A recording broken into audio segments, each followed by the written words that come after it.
Welcome to Buddha at the Gas Pump. My name is Rick Archer. Buddha at the Gas Pump is an ongoing series of interviews with spiritually awakening people. I've done hundreds of them now, and if this is new to you and you'd like to check out previous ones, go to batgap.com and look under the past interviews menu. This program is made possible by the support of appreciative listeners and viewers. So if you appreciate it and feel like supporting it, there are PayPal buttons on every page of the site. And when I say possible, not only possible for us to invest the time we do in it, but also possible for us to make it freely available with no kind of fee or entry barriers of any kind. My guest today is Ken Wilber, and I'm delighted to have Ken on the show. I've wanted to have him on for years. We're finally doing it. It's hard to really do justice to Ken in any short bio like the one I'm about to read, but let me read this, and then we'll flesh it out a little bit more, and we have a whole list of points and topics we want to discuss today. So Ken has over 24 published books, translated in nearly as many languages. He has created what is widely considered the first truly comprehensive integral map of human experience. By exploring and integrating the major insights and conclusions of nearly every human knowledge domain in existence, Ken created the revolutionary AQAL, A-Q-A-L, integral framework, which he'll be explaining more in this discussion. In short, the integral approach is the coherent organization, coordination, and harmonization of all the relevant practices, methodologies, and experiences available to human beings.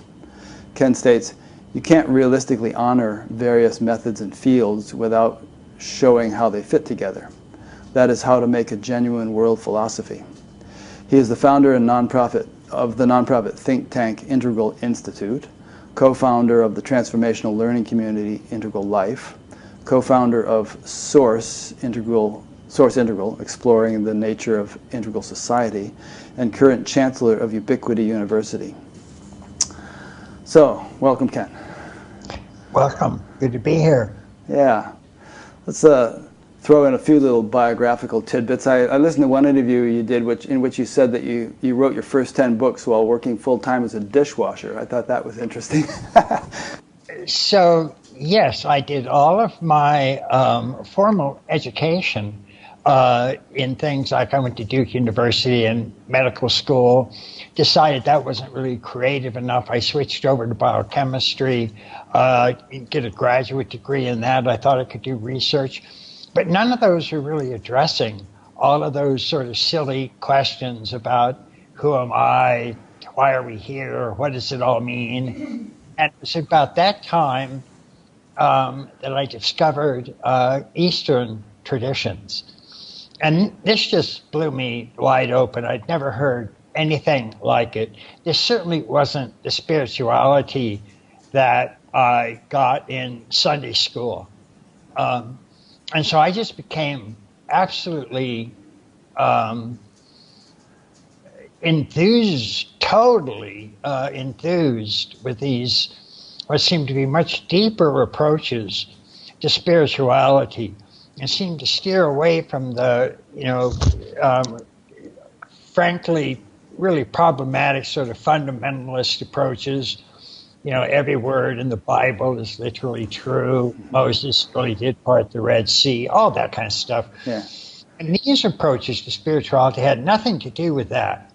They weren't a matter of believing dogmatic, mythic, literal stories. They were technologies of consciousness transformation. And this was radically new to me. I'd never seen anything like it. And of course I got completely taken up with it.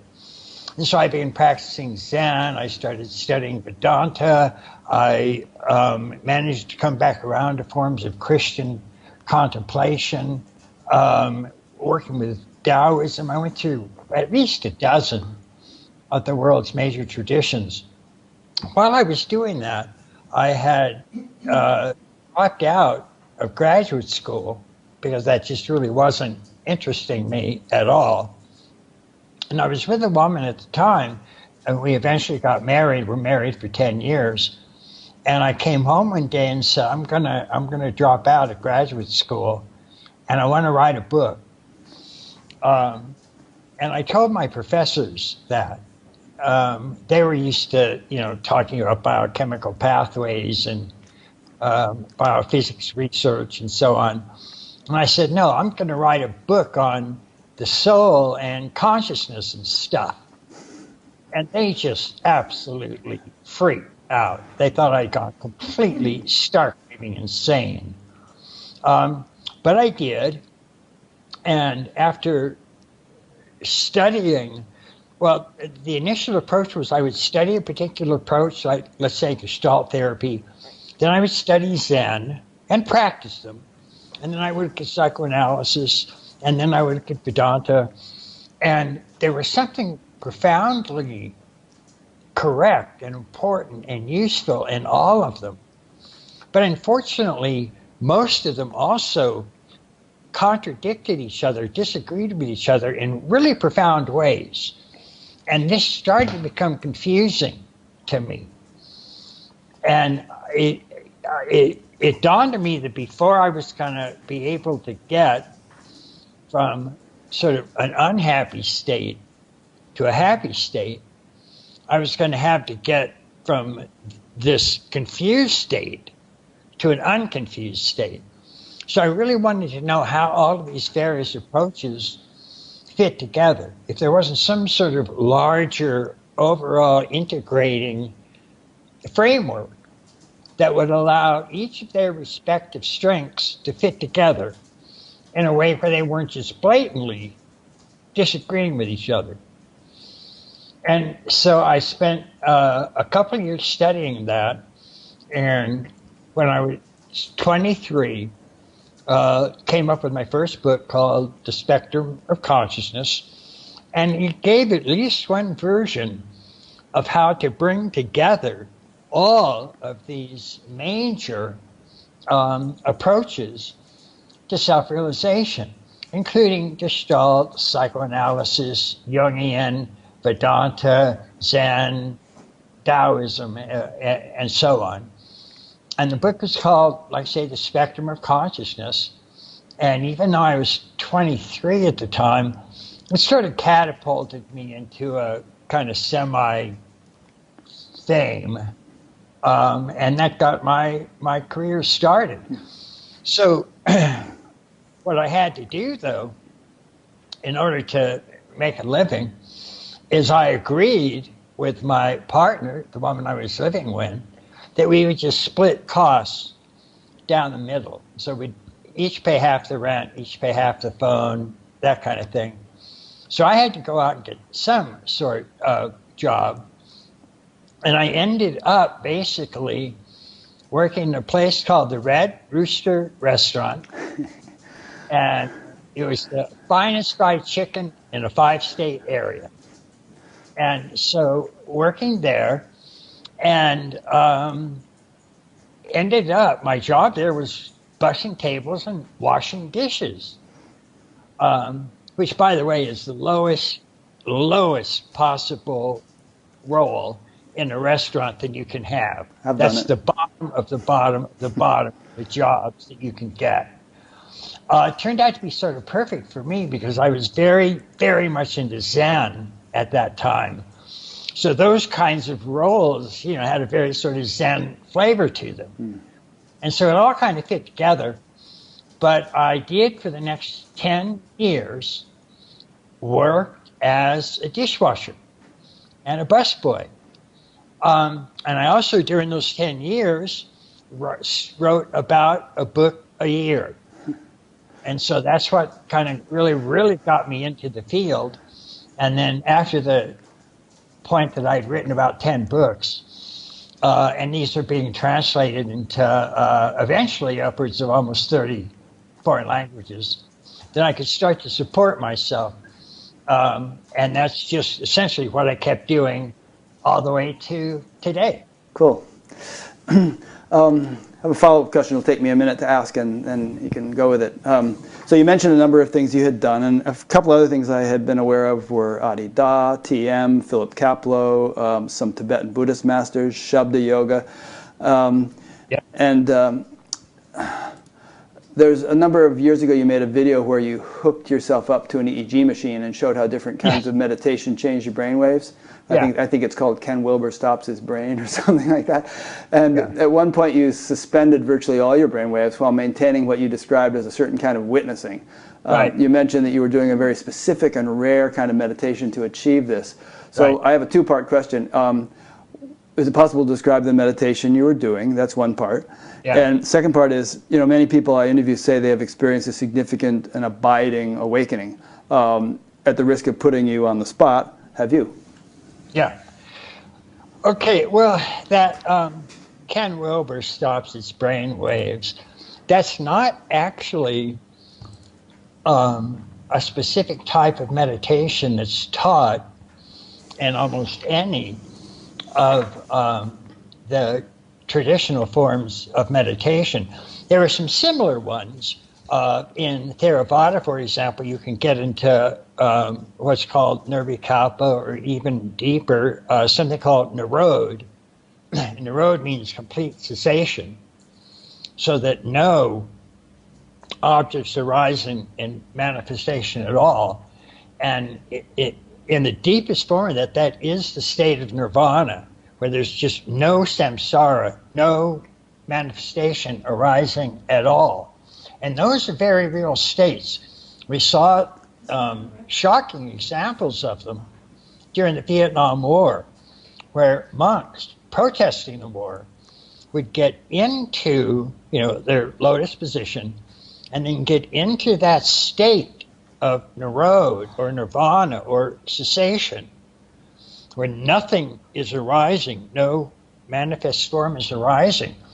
And because of that, they were literally free of all pain, all suffering, all desire, all ego. We hope. And so immune were they to any sort of painful stimuli, continuing to sit in their lotus positions. They had their bodies doused in gasoline and set on fire. And every one of them burned to the ground, completely to ashes, and not one of them even flinched. Now that's a real state of cessation. That is a real state of nirvana. And that's why nirvana claims it's free of pain, free of suffering, and so on. It is. That's a very real state, and you can get into it. The state that I got into was similar to that, in that a lot of major activities were being stopped. But it was also a combination, it's very hard to explain. It was also a combination of a Dzogchen type of inquiry. If somebody comes up to you and says, for example, how do you feel from a physical point of view? You can introspect and you'll say, okay, I feel sort of a little twitchy, a little uncomfortable, have some muscle pains, whatever it is, you'd have some sort of response to how you felt physically. And then if we could say, well, how do you feel emotionally? And you would introspect and you'd come up with some sort of certain response on how you felt emotionally. And then I could say, okay, now how do you feel mentally? And you would introspect and come up with some sort of response to that. Now, what if I say to you, how do you feel right now from all three of those perspectives at once? Now, almost always the first thing that happens when you're asked that kind of question is your mind just goes blank. Yeah, it goes more silent. And there's just an asking, a questioning, an inquiring. But nothing is really arising at first. It's just a pure, clear awareness without any real activity. Some people get the same kind of state if they're walking around the corner and somebody jumps out and goes, boo! And then for just a microsecond or two, you're just, electrically frozen. Nothing's arising. You don't feel any, jerkiness of fear or anything. But just for a few seconds, you're just pure clarity without even moving. And then all of a sudden, emotions start pouring out. Your heart starts pounding and all that. But for that second or two, You're in this really pure place of just sheer clarity. Same as if somebody says, how do you feel from all those different perspectives? That's the closest I can describe the type of attitude that I get into, where these brain states just really go essentially, on the screen, they just all go to zero. Now, of course, they're not totally zero, because the brain states the brain cells are still alive. I mean, the brain's not actually flatline; it's not dead. But what the fairly sophisticated EEG machine shows is that in left and right hemisphere, beta, theta, alpha are all zero, and then there's nothing but delta, which is equated with deep dreamless sleep, turiya, the pure witness, the transcendental awareness. And that was constant during all of this, because I'd been meditating over a decade by then, and have a fairly constant state of witnessing available to me. So to answer the second question, and traditionally, teachers avoid that question because it's completely paradoxical. And if you say, oh, yes, I'm enlightened, then that's taken to be, egoic bragging. And if you say, well, no, I'm not enlightened, then that's taken to mean, well, why should I study with you? Yeah, right. So you're damned if you do and damned if you don't. But putting aside those subtleties, we know what that means.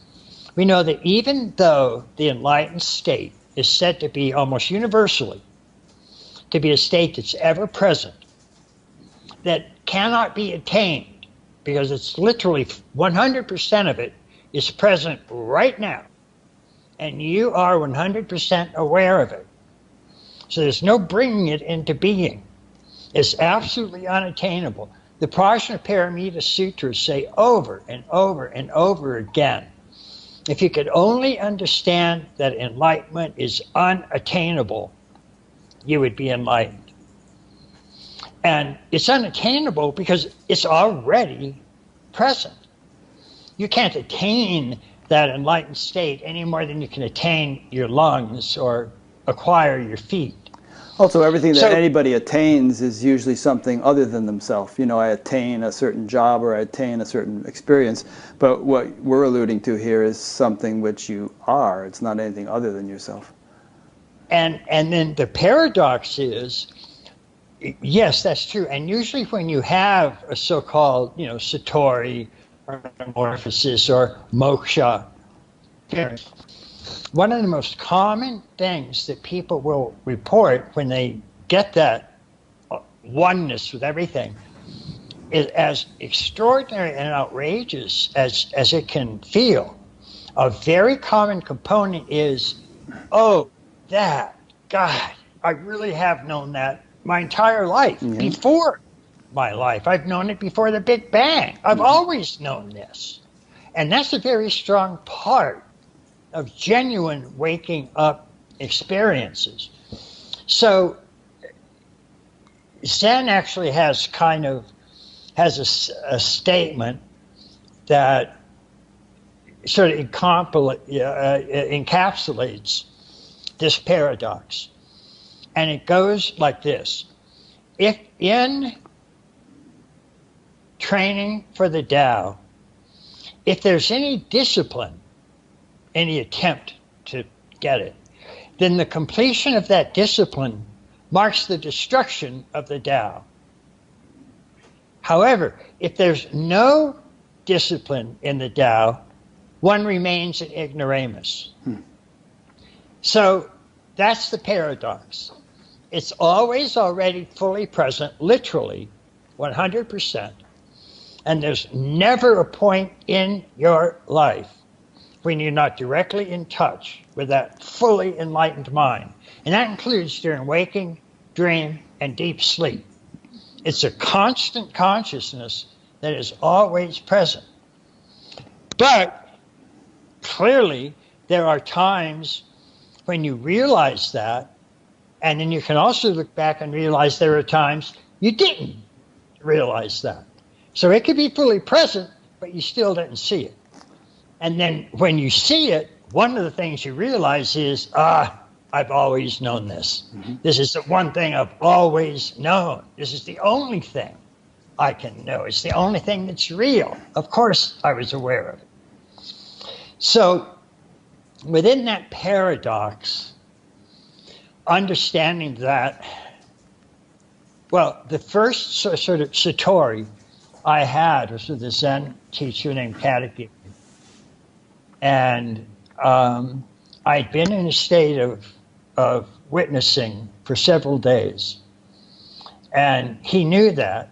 And so he walked behind me and he said... And let me just interject here. So when you say witnessing, just to make sure everybody understands your terminology, and for several days, does that mean 24/7 even during deep sleep?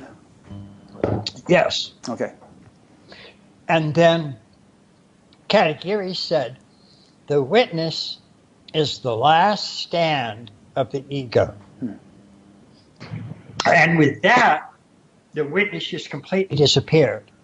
And there was just this direct, radical oneness with everything that was arising. There was no separate self, no Ken Wilber in that sense, although this thing named Ken Wilber was arising.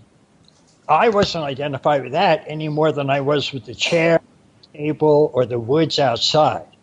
It was just all part of manifestation, all arising, and what I was all of that. One with absolutely everything that's arising moment to moment. That was my true self. And that realization, again, it's paradoxical. You can realize it and understand that this is actually the only thing that's ever 100% real. It's the only thing that you are aware of all the time. And then as soon as you have this paradoxical waking up to that, then you realize that that's been this reality that you've known all along. So those kinds of waking up, those kinds of satoris or kenshos, moksha experiences and so on, those continue to deepen over the years. And it got to the point where most of the time I was what's called constant consciousness, which is you're aware 24 hours a day, through waking dream, deep sleep. There's a tacit awareness through all of that, unbroken, that still can deepen.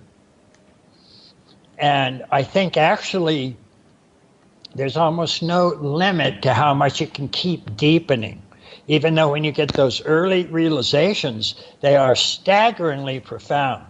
And it's really clear that if there is an ultimate reality, this is it. And I would say well over 95% of the people that have that kind of deep satori agree that this is the most real thing they have ever seen. And it doesn't matter if these people are ditch diggers, waitresses, PhD technologists, doctors, lawyers, 95% of them agree, okay, this is it. This is reality. And that's why it's stuck around for thousands of years. Not many people have it because it's still not that well known. But those that do have it know it. And it changes their lives clearly, profoundly. Yeah. So one of the major things we're going to talk about today is your theme of waking up, cleaning up, growing up. And, right. And also, I'd like to also talk about your notion of lines of development. And maybe those two are synonymous, or maybe they're sort of overlapping like a Venn diagram and you know, relate to each other. So let's launch into that, and I'll have some questions for you as we go along. Maybe you could give people an overview. Yeah. Okay. It used to be, and this happened even, it was certainly what most of the great traditions believed. And even in the 1960s and 70s, as Eastern traditions rushed into the United States, And there were several new schools of psychology that were founded by some of the very, very greatest psychologists in America and around the world. And one in particular, called transpersonal psychology, was founded by Abraham Maslow, one of America's 2 or 3 greatest psychologists. And it was specifically to study these kinds of satori or enlightenment or waking up experiences, because you just didn't find that in psychology anywhere in the West. But clearly something profound was going on. And so that school started, and when it started, almost everybody felt strongly that if you got a satori, everything was fixed. If you had unconscious shadow elements and you had satori, it would wipe out all of those shadow elements. If you had any problems in your life, having a satori would absolutely fix them. Because satori, you're becoming one with God. You're becoming one with spirit. You're becoming one with everything. How could you possibly go wrong under those circumstances? And we had articles written literally by the hundreds explaining about how you get satori. It lifts the repression barrier. All the shadow stuff comes up and is integrated. You start developing through all the developmental scales, Maslow's scales, Kohlberg's scales, Leventh's scales. You just whip through all of those. Everything is cool. Get satori and you are Superman. You are Superwoman. It's all taken care of. We believed that strongly for several years, for at least a decade. By the end of that time, we started looking at realizing, wait a minute, that some things are not quite right here. And to make a long story short, after watching for about 50 years, which is about how long it's been since these Eastern traditions came into this country, and we've watched teachers, spiritual teachers, meditation students, we've watched them for 50 years, and we found that the waking up experience is profound, and it does a staggering number of things. But there are also a huge number of things that it doesn't fix at all.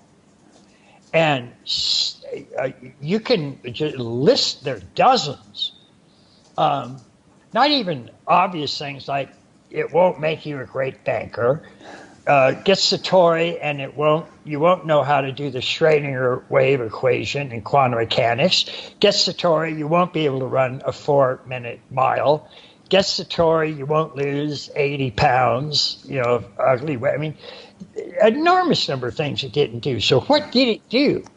Well, there are a couple areas that we really thought that it did that we found out it really didn't. One of them was what we call cleaning up. In other words, that's what cleaning up is referring to are psychotherapeutic, psychoanalytic, various forms of practices that help individuals uncover, come to grips with, and integrate their shadow elements. And shadow elements are various types of emotions, feelings, thoughts, impulses that you yourself is uncomfortable with for various reasons. You could have been told, you may take anger, for example. Maybe your parents told you you shouldn't have anger. Maybe the religion you were brought up in said you can't have anger. Maybe you just felt extremely uncomfortable whenever you had anger. And so you would push it out of awareness. You would actually disown it. But unfortunately, simply pushing it away didn't actually make it go away. It turned it into very painful, neurotic symptoms, occasionally even psychotic. And that was a real problem. Now, originally, during the period where we thought that satori did everything, we thought it would cure shadow elements. What we found as we watched people meditate for 50 years is that it did not necessarily address shadow elements. In some cases, it made it worse. Because one of the stances of meditation, for example, when type meditation, is just witnessing. And something comes up and you go, I had that, but I am not that. I'm aware of that, but I am not that. I see that, but I am not that. And just pure disidentification, disidentification, disidentification. The problem with shadow anger is that you've pushed it out of your system. You haven't integrated it. As you push it farther and farther away, you're just continuing to dissociate it. You're not integrating it. Before you can actually let go of it, you have to fully own it. If not, you're just aggravating the dissociation. You're aggravating the repression. You're not owning it, you're disowning it. And that's what meditation would do, and make it worse. The point is, we started, yeah? Let me interject a question here. Now, you know, some of the ancient traditions, like Buddhism, have all sorts of ethical and moral and behavioral admonitions, and Patanjali with his yamas and niyamas. So it seems like those guys tried to address the cleaning up issue. And there was, you know, when I was studying under Maharishi Mahesh Yogi, he refuted the notion that Patanjali's 8 limbs were sequential. He said the limbs grow simultaneously the way the limbs of the body do as it grows, and that with the degree that samadhi grows, the other limbs will grow.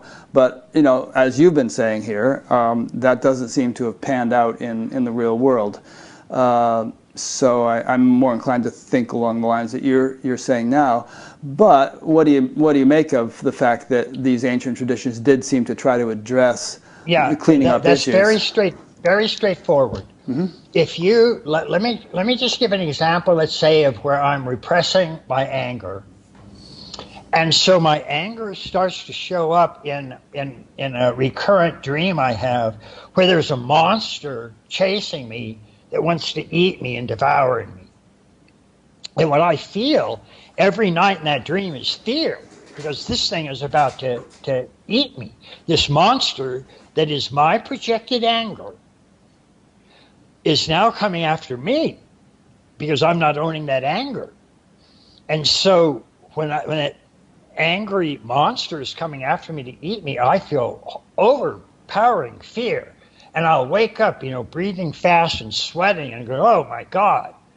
Now, if I take that scenario, just that there's a monster chasing me and I feel fear, and I go to the traditions, all the traditions have very sophisticated understanding of defiled emotions.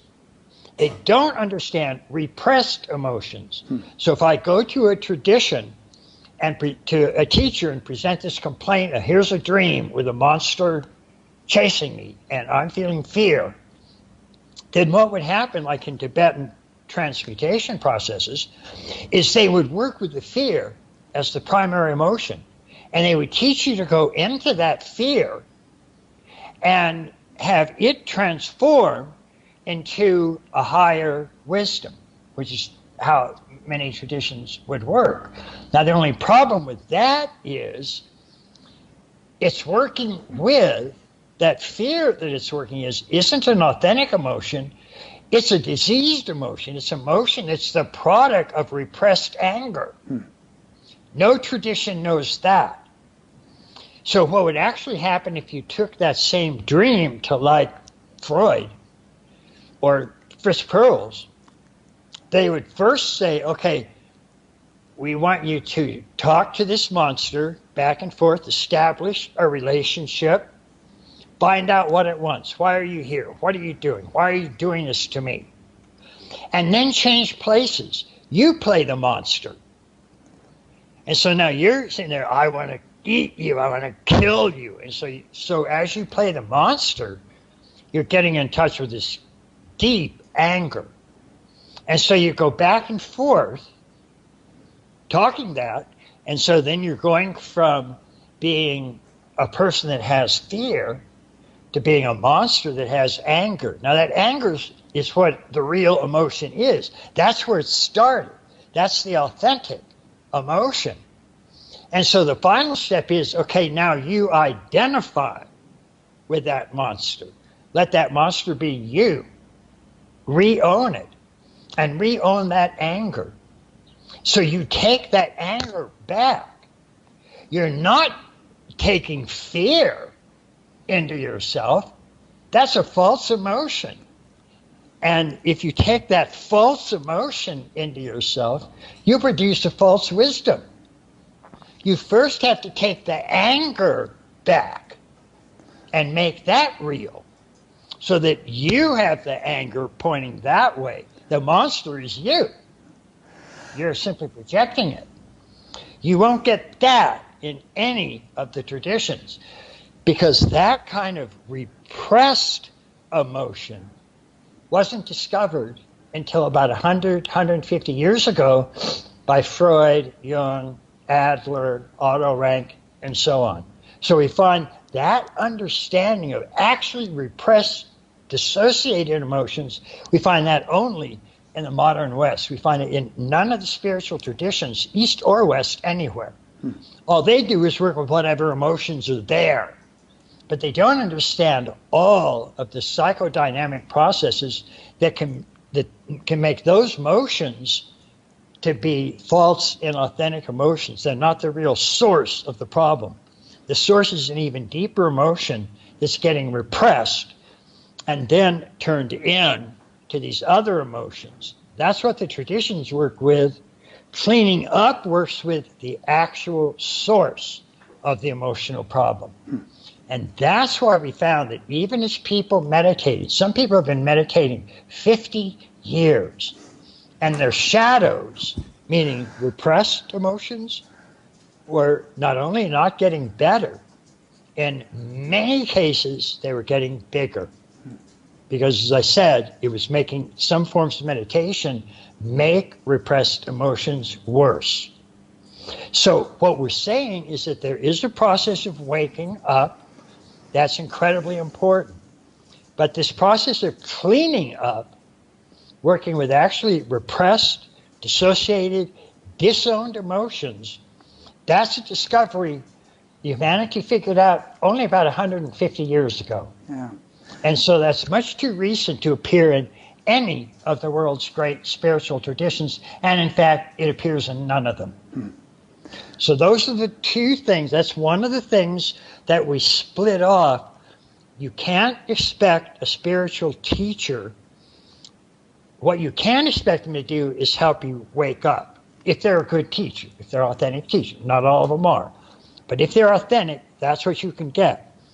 You're not going to get cleaning up from it, no matter how good the teacher is, unless they've actually studied practices for cleaning up. And of course, that's what we do in what we call integral spirituality. But almost no spiritual systems out there have a good understanding of cleaning up. And that's really a disaster, because almost everybody that goes into religion or spirituality, they almost always have some sort of shadow elements that are part of their motivation. They're in there because of enormous guilt or obsessive compulsive drives or deep types of jealousy or anxiety or depression. And those can only be reached by going to the original emotional forms themselves, and not simply by using techniques way up here where secondary emotions are being produced. That won't do it. So what we want to start doing is saying, okay, with more complete forms of spiritual practice, we do want to include waking up, and we talked a little bit about that, about being one with everything and waking up to that. But so we're adding now cleaning up. We can talk about that, and then I'll go on to the next major one, which is the growing up factor, and talk about why that's important. Okay. Well. So what I have heard you saying here is that, just as the modern sciences, such as physics, chemistry, etc., know all kinds of things that the founders of the ancient traditions couldn't possibly have known and didn't know. Right. Even the modern science of psychology, if we want to call it a science, has something amazing or valuable to contribute that the founders of these traditions didn't know. Right. And moreover, well, you mentioned how the shadow stuff can get actually magnified in an awakened being. And unfortunately, we have all too many examples of that, where these people who apparently are highly enlightened and who radiate Shakti and who are amazingly charismatic and articulate and everything else are behaving in ways that, you know, their followers think, I wouldn't behave that way. Why is this guy behaving that way? Right. And then they think, well, who knows? He's enlightened and he's in tune with God, and so it's crazy wisdom, and who am I to say? And they kind of do all this rationalizing and sort of jettison their discrimination, you know, which creates huge problems.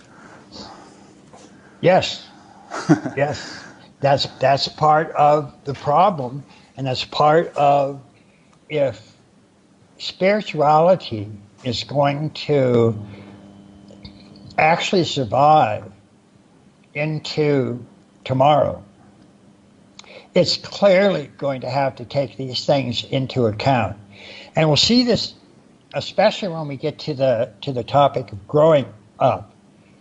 But right now, it's pretty well known that traditional religion, which usually doesn't include these types of waking up practices or practices for liberation and satori and moksha, but just much more sort of a fundamentalist Christian or fundamentalist Muslim or Orthodox Jew and so on, and even a large number of practicing Buddhists and practicing Hindus have those are essentially belief systems for how to get them reborn in some happy afterlife of some Buddha heaven, which, by the way, you can't get enlightenment in those heavens. In order to get enlightenment, you have to have a precious human body, which means you have to be on this earth, in this life, in this body to get enlightenment. But if religion is going to be able to exist into tomorrow, and I say this in the background of such data as in Northern Europe, for example, today, the percentage of the population that considers itself truly spiritual is 11%. That's down from about 95% during the Middle Ages. Religion is going just like that. The places that it's starting to catch up are developing countries and individuals that are starting their growth and development. And we'll see that when we start looking at what we call growing up. Because growing up are the levels, stages of development that all human beings go through. And what we find in those developmental sequences is that the lower stages tend to universally have beliefs in things like magic and mythic. And not in any high sense, not like in true cities or paranormal powers or even ESP.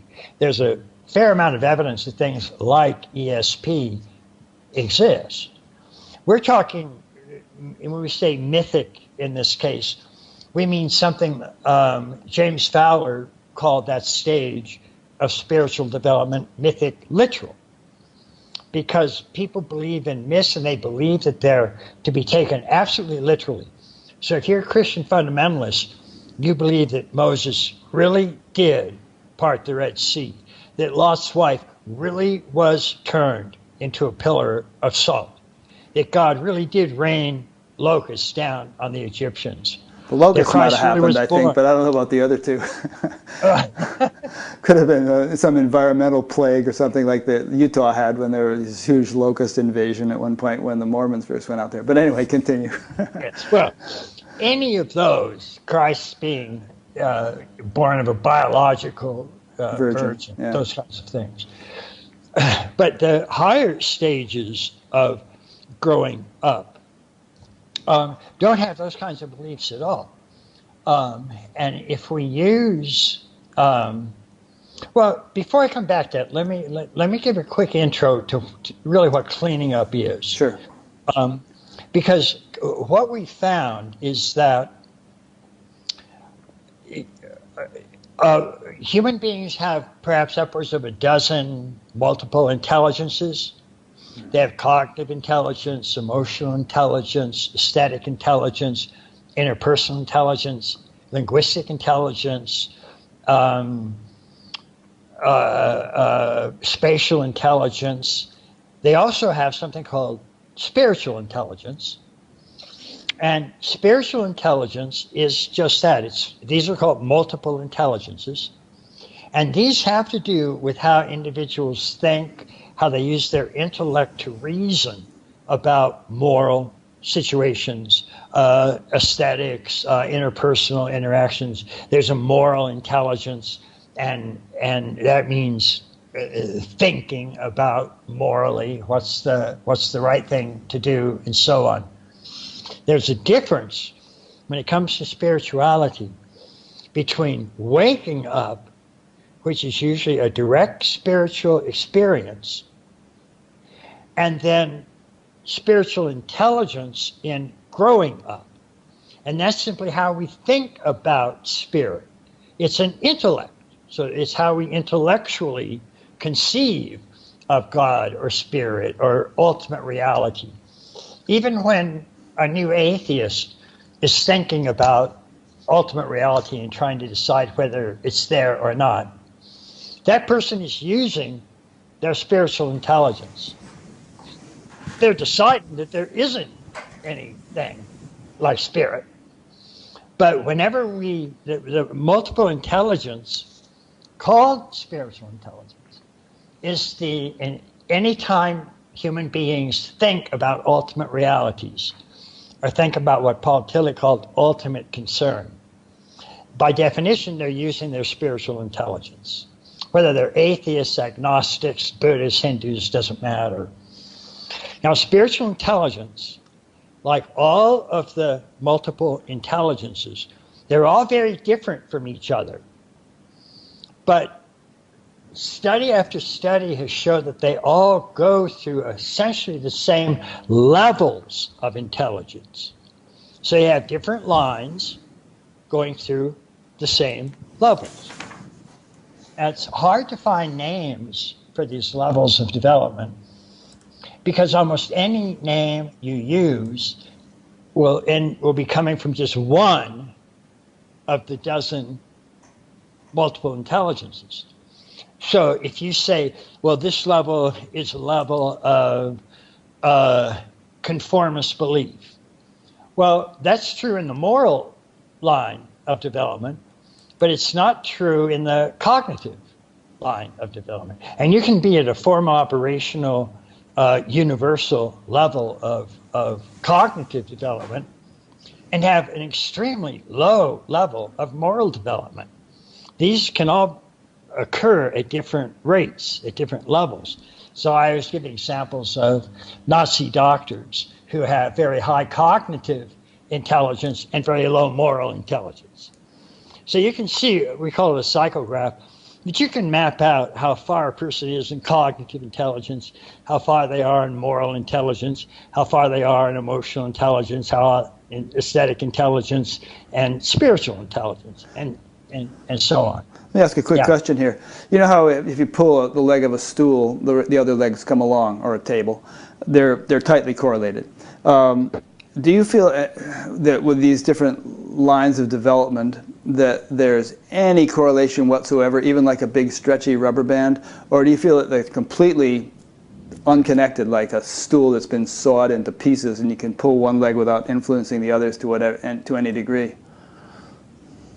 They tend to actually fall into three major groups. And the lines in each group tend to develop within about a half stage of each other. So there are the cognitive lines, and those tend to be the highest developed on people, and they tend to be necessary but not sufficient for the other multiple lines. Mm-hmm. Because if you, for example, if you're going to introspect and come up with a answer to a question about what's morally the right thing to do, you have to be cognitively aware of that moral line, or you won't even know what it is. So cognition has to be a little bit ahead of moral development. You won't be able to see it accurately. Mm-hmm. There are a few exceptions, but mostly the cognitive is necessary but not sufficient for all the other lines. And so it's often a stage or two higher than the other major two bundles of lines. The second major one is in some ways the most important, and it's what we call the self-related. These are all lines of development that relate to your self-sense, to your very identity as a self. And so it includes things like Jane Lovinger's stages of ego development, which is very clearly self-development, but also moral development, Maslow's needs development. These all tend to develop within about a half stage of each other, but they can be 1 or 2 or 3 or 4 stages behind the cognitive bundle. Mm-hmm. And then there's another bundle that's just kind of loose and sometimes can almost stay at 0. And those are the lines that we call gifts or talents. So the things like mathematical intelligence, musical intelligence, kinesthetic intelligence, which has to do with things like sport capacity, and sometimes artistic intelligence. Yeah. There are people that are very high in cognitive intelligence, they're very high in self development, but they couldn't play a piano if their life depended on it. And that seems to be fine. I mean, who cares, if Ramana couldn't shoot a basket like Stephen Curry or something. Exactly. But one would expect Ramana to have a fairly high level of moral development in keeping with his high level of consciousness. So, some things seem to be more logically or correlated than others, and others are irrelevant to those. You're right. Now, the thing about, and all of these, the actual development of these lines through these given levels, that's what we call growing up. And it's a very specific capacity that humans have. And again, this is a capacity that literally wasn't discovered until around 100 years ago. There are now dozens of major models of psychological development that give their own little, tweaks and twists on exactly what development is, how it occurs, so on. The vast majority of them still have multiple lines, multiple intelligences, and they all have very similar levels of development. I did one book called Integral Psychology, and I included over 100 different developmental models, and I had charts on every one of them. And each of the charts included the stages that each of these 100 different models, how they saw these stages. And what was impressive is that there was a great deal of similarity between all of them. But they're very specific, and they're things that you wouldn't guess if you were guessing. Nor can you see these levels of growing up by introspecting. They're much more like grammar rules. People brought up in a particular culture, they learn to speak that culture's language quite accurately. They'll put subject and verb together correctly. They'll use adjectives and adverbs correctly. In other words, they're following the grammar rules of that language quite correctly, a large system of grammar rules. But if you ask them, what are those rules you're following, and can you write them down? Almost nobody can do it. Most people don't even know they're following grammar rules very specifically, even though they're using them moment to moment. You and I are using them moment to moment right now. But we can introspect, and we can't see these grammar rules at all. Well, the levels of growing up are just like that. Each level has a different kind of grammar pattern. So each level sees the world profoundly differently. And when you're at one of these levels, and everybody is always at some level of growing up, you can't introspect and see that any more than you and I can introspect now and see the rules of grammar. It's just not going to happen. And so that's why it took so long for humanity to discover these levels of growing up. And the problem is, because these were only discovered about 100 years ago, that's much, much, much too recent to be included in any of the great religions or in any spiritual system worldwide. And that's why there's not a single religion or a single major spiritual system anywhere in the world today that has anything like growing up at all. A couple of questions here. One is that, saintliness is in popular culture associated with enlightenment, at least in some circles. We have Saint Teresa or Saint Francis, and Right. And in the East also there have been some, very saintly figures, Ananda Maima and so on. Then on the other hand, you have, like you mentioned, Zen and the Art of War, where you have people who are supposedly highly enlightened and deeply awake advocating very brutal practices in order to perpetuate Japanese culture or whatever. How do you explain that dichotomy? Could it be perhaps that there are levels of development which include the heart and others which can be very profound, yet which have not really begun to open up the territory of heart development? Well, you can postulate any particular line that you want. I've actually seen probably over 50 lines of development that various people have postulated. Most of them don't hold up for complex reasons. A line of development is a very specific type of thing. Mm-hmm. And you do have to demonstrate that it does go through these various stages. And these stages can be, on the one hand, very simple. Some of them only have about 4 stages. Most of them have between around 6 to 8 stages. So people like Lawrence Kohlberg in moral development, Maslow in needs development, Lovinger in ego development, Carol Gilligan in women's moral development. These are all levels of development in a particular line. And they're all very, very specific. And again, there's an enormous amount of agreement among them. But each level of development gives you a staggeringly different view. And that includes, of course, because you have these dozen multiple intelligences, that includes your moral development, your aesthetic development, your emotional development, and so on. And so as these develop, because here's one of the final things that we learned that is, it just sort of changes everything. And that is that growing up and waking up, just like waking up and cleaning up, these are relatively independent. You can be very high in waking up and very low in growing up.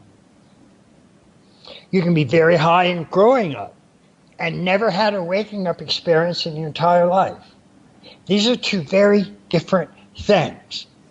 And unfortunately, because no religion has an understanding of growing up, nor cleaning up, for that matter, what they're fundamentally teaching, if they're looking for ways to get to enlightenment or liberation, they're teaching what they've learned about how to help people wake up. But they're not teaching them anything about how to grow up, because they know absolutely nothing about it. Nor are they teaching them anything about cleaning up, because they know absolutely nothing about it.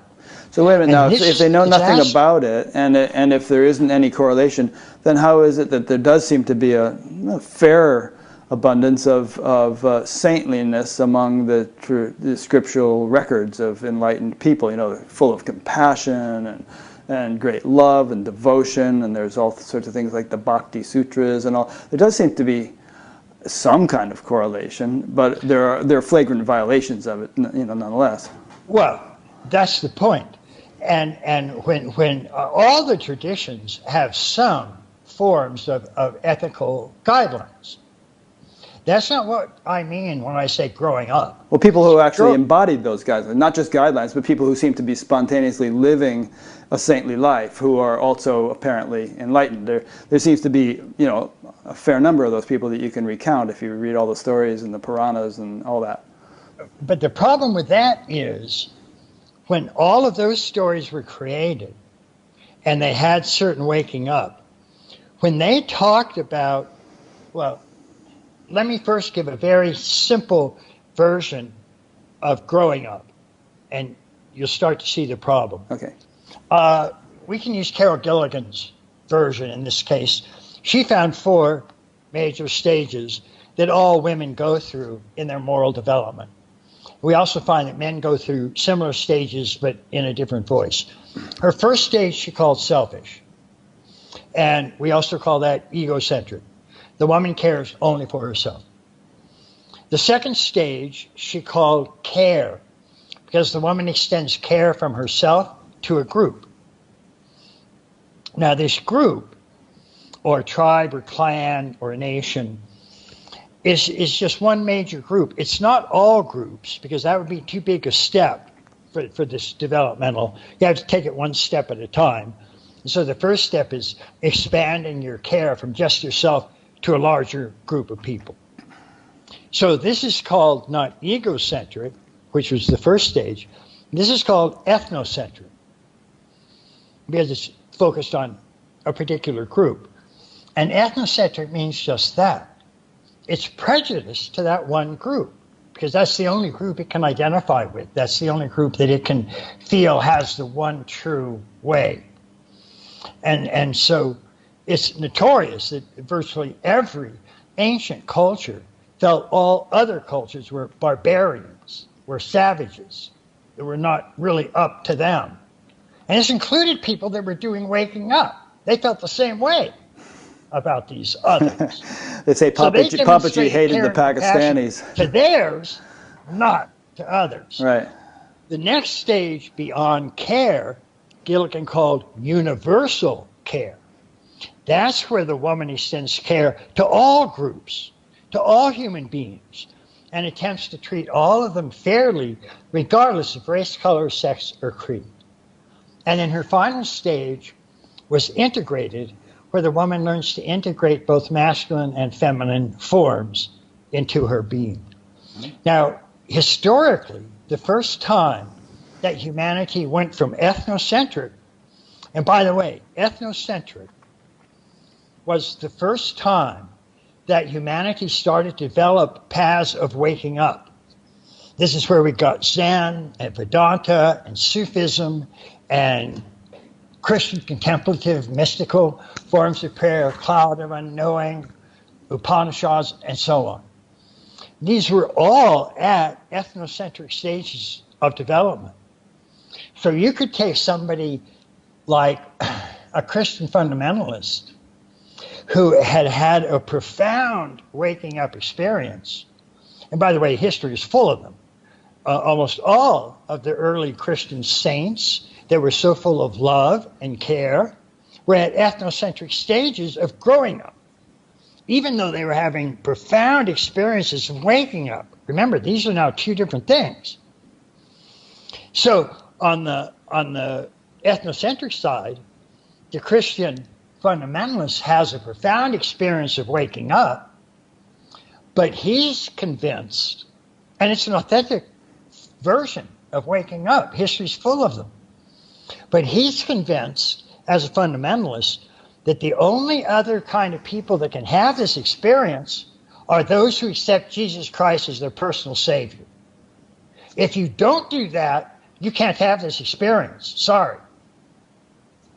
So you That's think not that if that what experience is genuine, it doesn't tend to soften them up a little bit and make them a little bit more universal in their perspective? Can you really have that experience full-blown and maintain that adamant fundamentalism?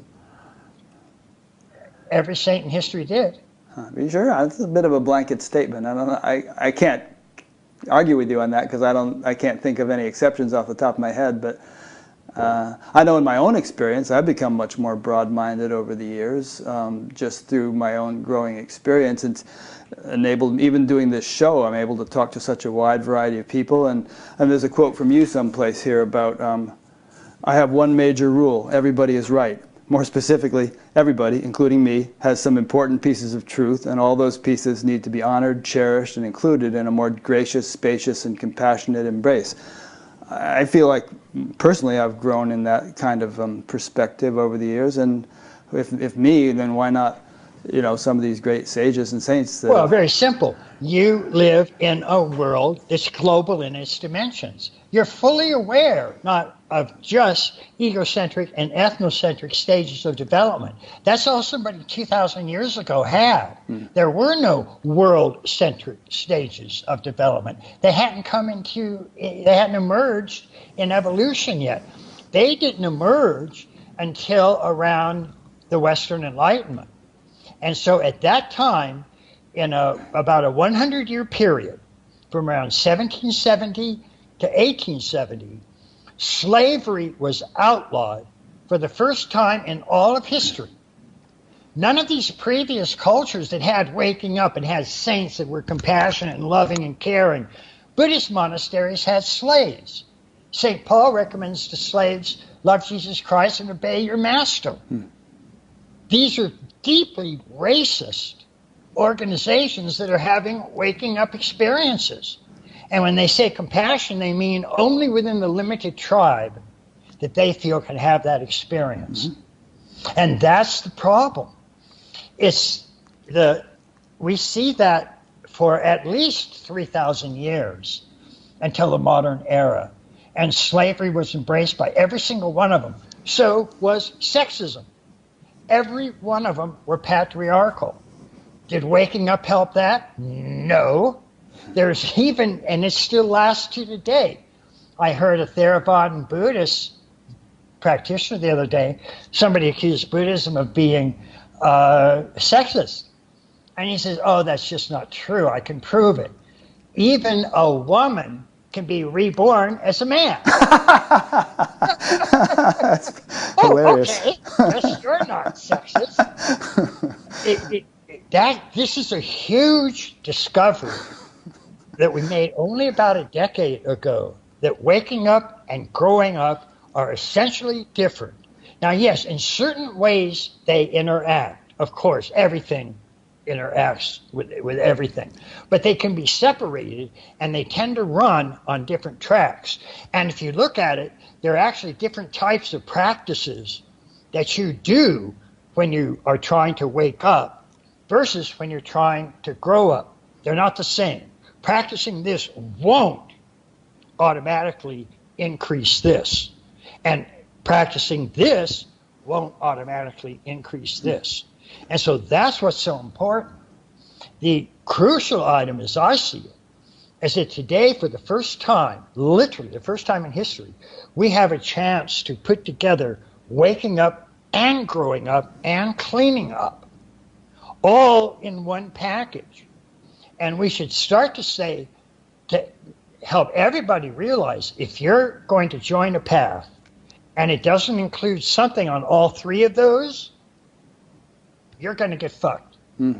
You are going to end up in a bad, bad way, because one of these is going to go sour. Yeah. Because you're completely unaware of it, and it's going to be operating in the nasty way that it does, and at some point, it's going to bite you. And you're going to be extremely unhappy. And as you know, that's incredibly common. You have people that are fairly well spiritually, evolved. And then they get into financial, sexual, power screw-ups because they're at a fairly low level of growing up. If somebody's at a world-centric universal care, world-centric stage, they are not going to morally infringe on a student. It's impossible from that stage. That stage categorically hates that kind of behavior. But we don't train for that stage in spiritual practice. We train only for how to transcend the individual self. We don't train for, wait, how do you actually help grow that individual self? Even though you're going to transcend it, and you're going to realize reality of ultimate oneness, you still have to express that oneness through whatever self you have. And if your self is at a low egocentric stage of development, and if you have a massive shadow element, and you try to express an otherwise authentic enlightenment, it's going to be a disaster. Mm-hmm. You're going to make it sound ridiculous. You're going to act ridiculous. And every follower who comes within 10 feet of you is going to say, well, if that's enlightenment, I'll take less of that. Thank you very much. Yeah, either they're going to say that or they're going to hang on for years saying, well, I don't understand it, and this guy seems crazy, but he seems so bright and so amazing, and he's got such darshan, and I better not leave or I'm going to blow it, you know. And then people, 20 years later think, oh my God, how could I have been so gullible? You're exactly right. That is probably the major unfortunate path that the majority of people end up taking, and they end up wasting a life. Yeah. So with your overview of the spiritual landscape, what percentage, how would you break it down in terms of all the various teachers and teachings and groups and whatnot, in terms of the degree to which they all incorporate all three legs, waking up, cleaning up, growing up? It's very, very slim. Mm-hmm. And the main reason is that, as I was pointing out, the waking up path consists largely of a series of direct experiences that a person has. And so if you look at and then all the maps that the traditions have drawn are maps of those experiences. So if you look at St. Teresa's 7 interior castles, she's just giving you a direct, and then I experienced this, and then I experienced this, and then I experienced this light pouring down. I mean, you're aware of it. When you have one of those experiences, you know it. You're aware of it. If you have an experience of being one with the entire universe in love and peace, you'll know it. That's waking up. Unlike growing up, when you're at a particular level or stage of growing up, and I'll use this as a model just as an example, the stages that Gene Gebser gave for the major stages of development. Remember, there are dozens of different names for these levels, even though if you look at them, you can see the great similarity in all of them. But he called these major stages archaic, magic, mythic, which means mythic literal, mythic, rational, pluralistic, and integral or integrated. When you're at any one of those stages, you have no idea you're at that stage, and that stage is helping to interpret how you view any experience you have, including a waking up experience.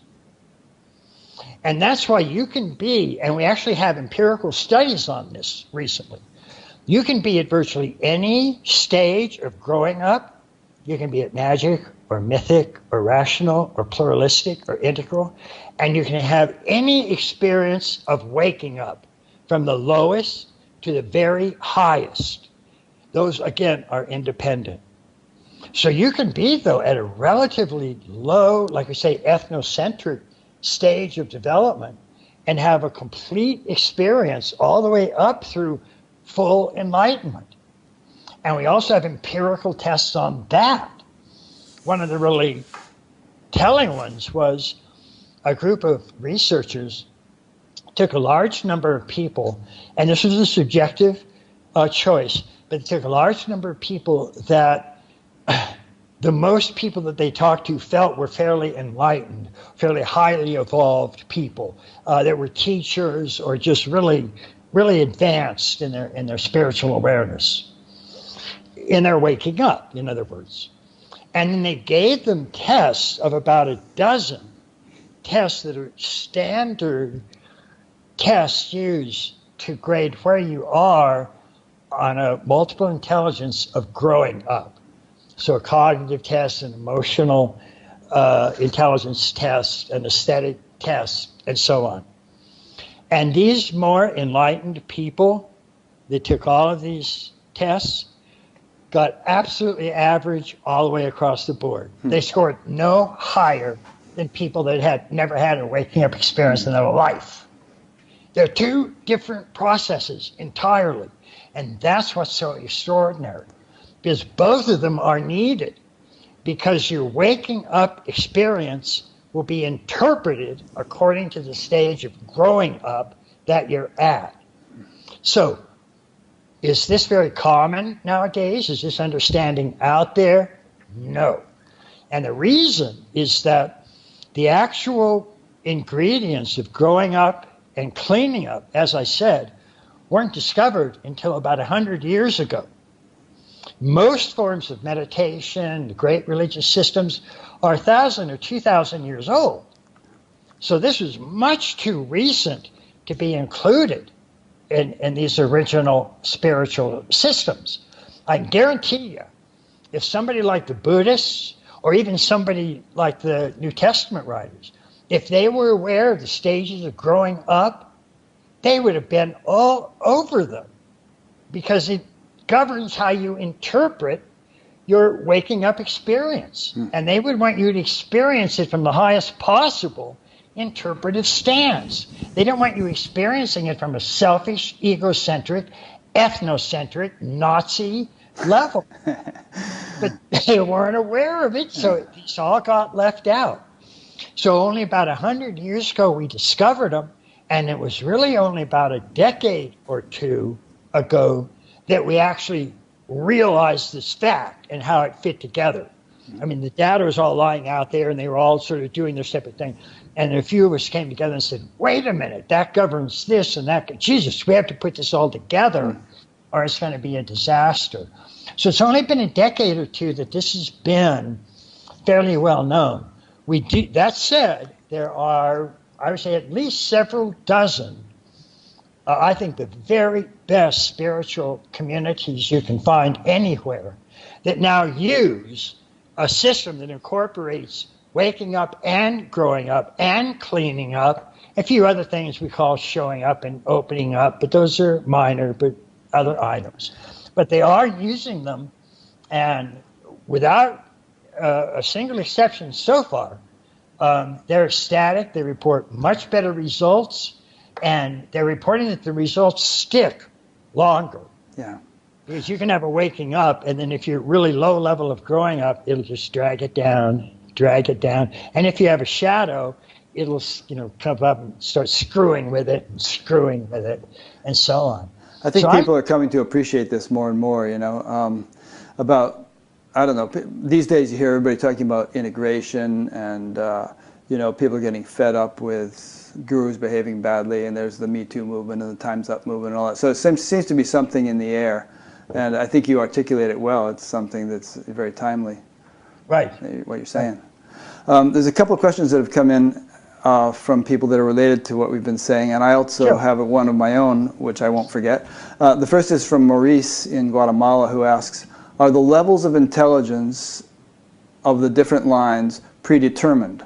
Also, you were saying a minute ago how you can't really tell what level you're at. Also, Maurice asks, who has the authority to determine if we are actually evolving in any given line? So let's have you answer his first. Are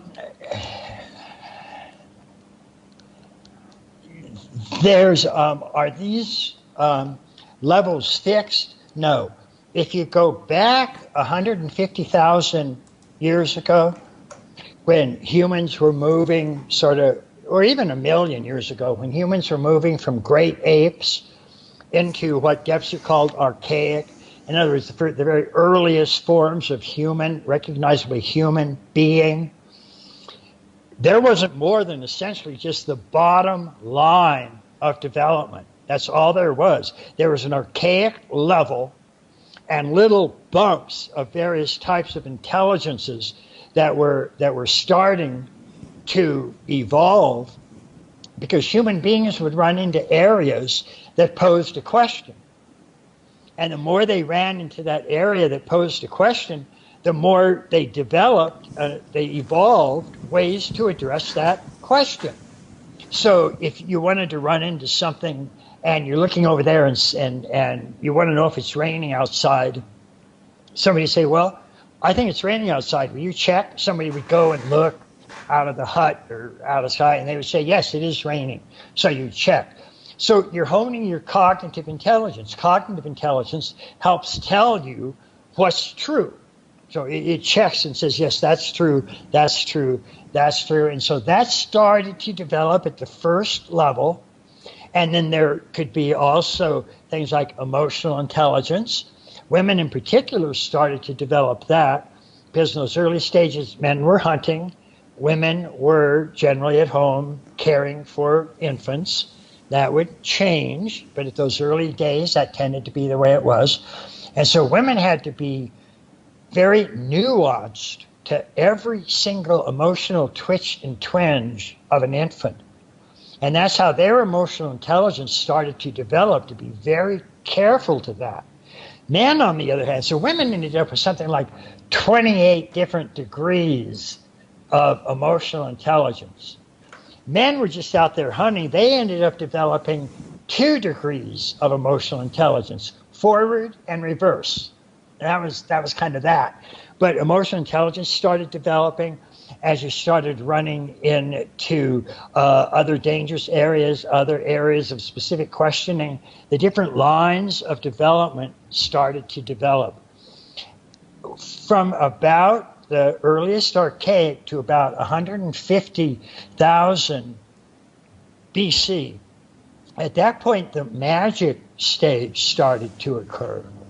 And so now we had 2 levels of development that the lines could go through. And if somebody stayed at an archaic stage, they were looked at as being a little bit retarded or maybe a little bit slow. To be an adult, you had to make one major transformation from archaic to magic. Then within about another 100,000 years, 130,000 years, the mythic started to develop, and that wasn't hunting, that was farming. And so another level was added. And by the way, as this was happening and levels were being added, everybody was still born at square one. That's still true today. Even if we're at a rational or pluralistic, fairly high stage of development in Western culture, everybody's still born at square one. They're still born at archaic. They're still born at impulsive, at power-driven stages, at stages driven by aggression. So they're still going to want to form gangs. They're still going to want to create criminal acts because everybody's having to move through these lower stages of growing up before you get into higher stages of growing up like care and universal care, and then you want to do less of that. But it'll always be a problem because you're always born at square one. But no, they're not fixed, and they keep growing. So we're at a kind of integral stage right now, but there's no reason that there can't be higher stages in the future. And that's what makes it interesting. Mm-hmm. And it also makes it interesting that if you're at a relatively high stage of growing up now, then you really are. The way you act today is going to help determine the structure of the level of consciousness that everybody gets tomorrow. And you really can have a hand in that. So I sort of make this up as a new kind of Kantian imperative, which is behave as if the way you're acting will become the way everybody will act tomorrow. Well, it'll again change down the road, and there'll be another one, and that'll change, and there'll be another one. But right now, at the leading edge, where most people listening to this conversation, frankly, are at a leading integral stage of growing up, or they wouldn't find this conversation interesting. Yeah. They would have turned off hours ago.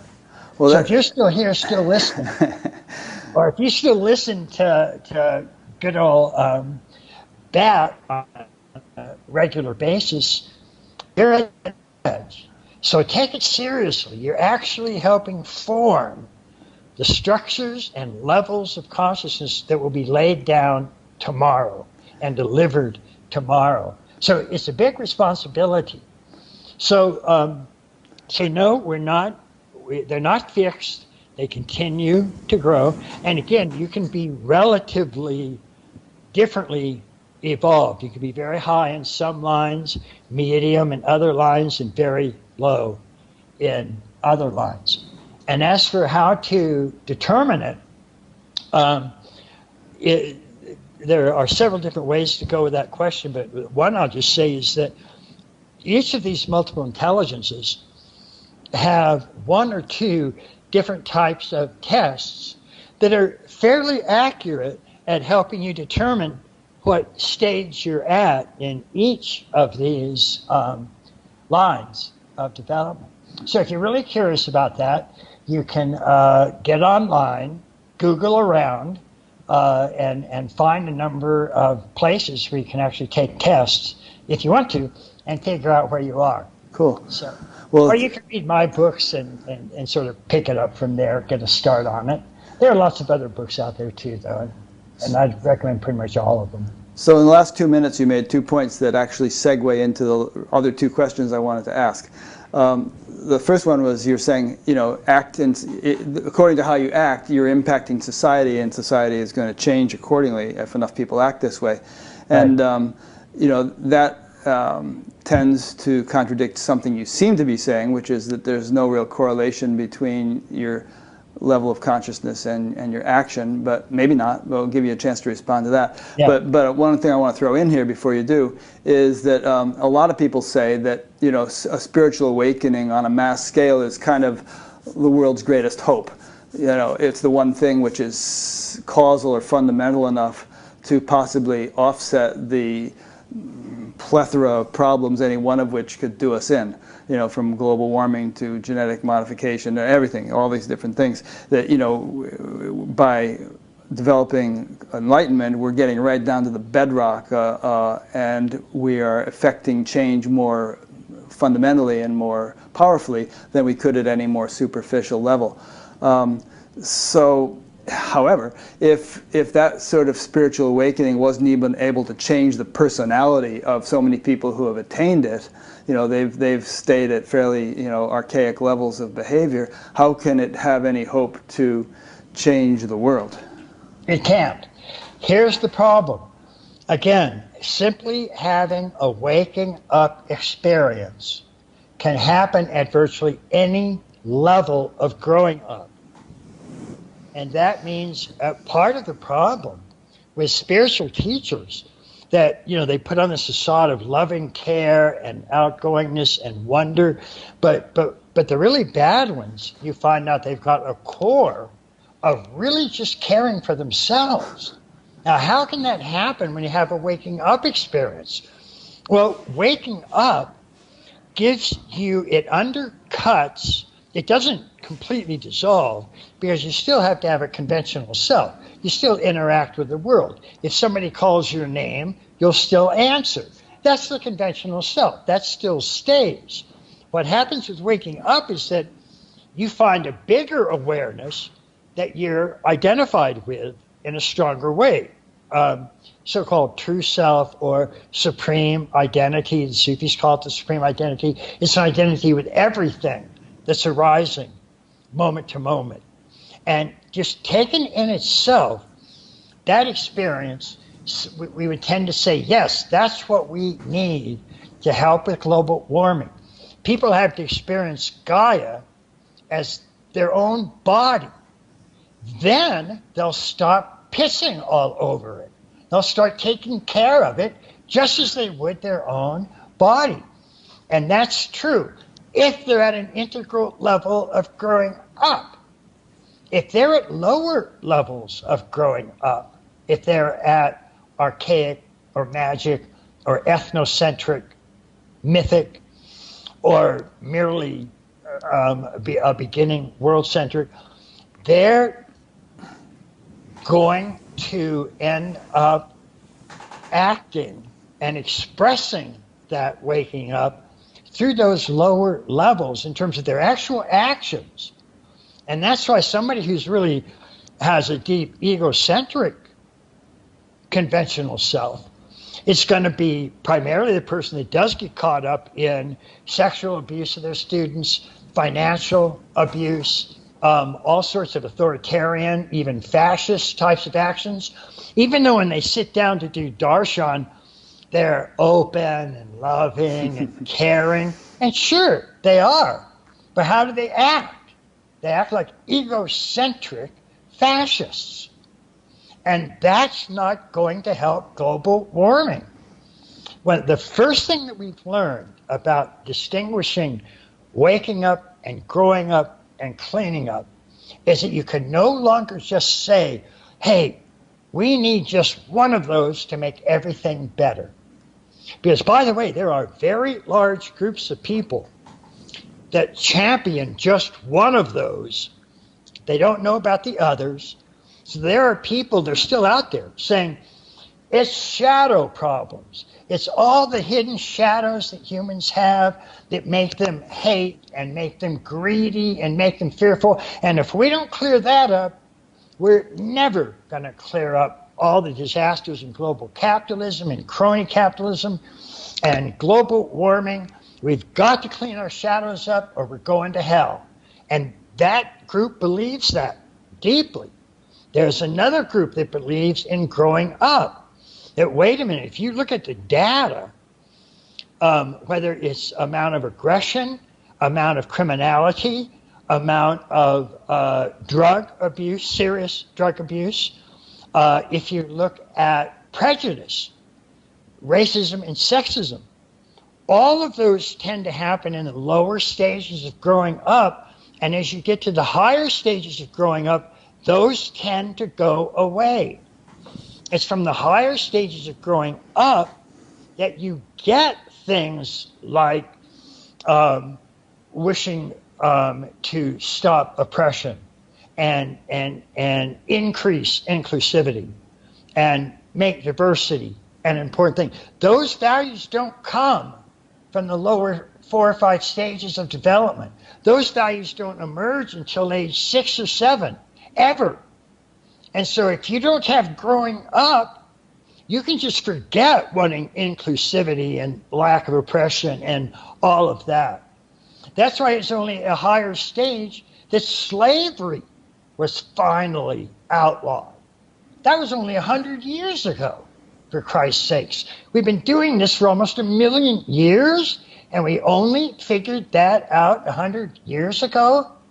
When we had already figured out waking up and we'd had experience of being one with everything and enlightenment. That didn't stop slavery.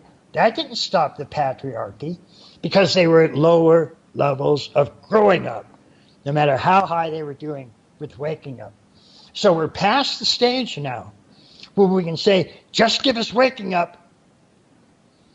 Great traditions had waking up, and racism, and sexism, and slaves.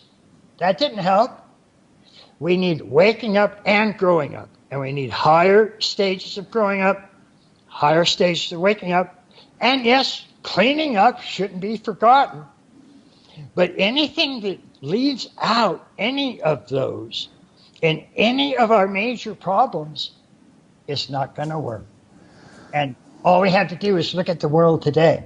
It's still not working, and we've still never taken an approach that combines them all.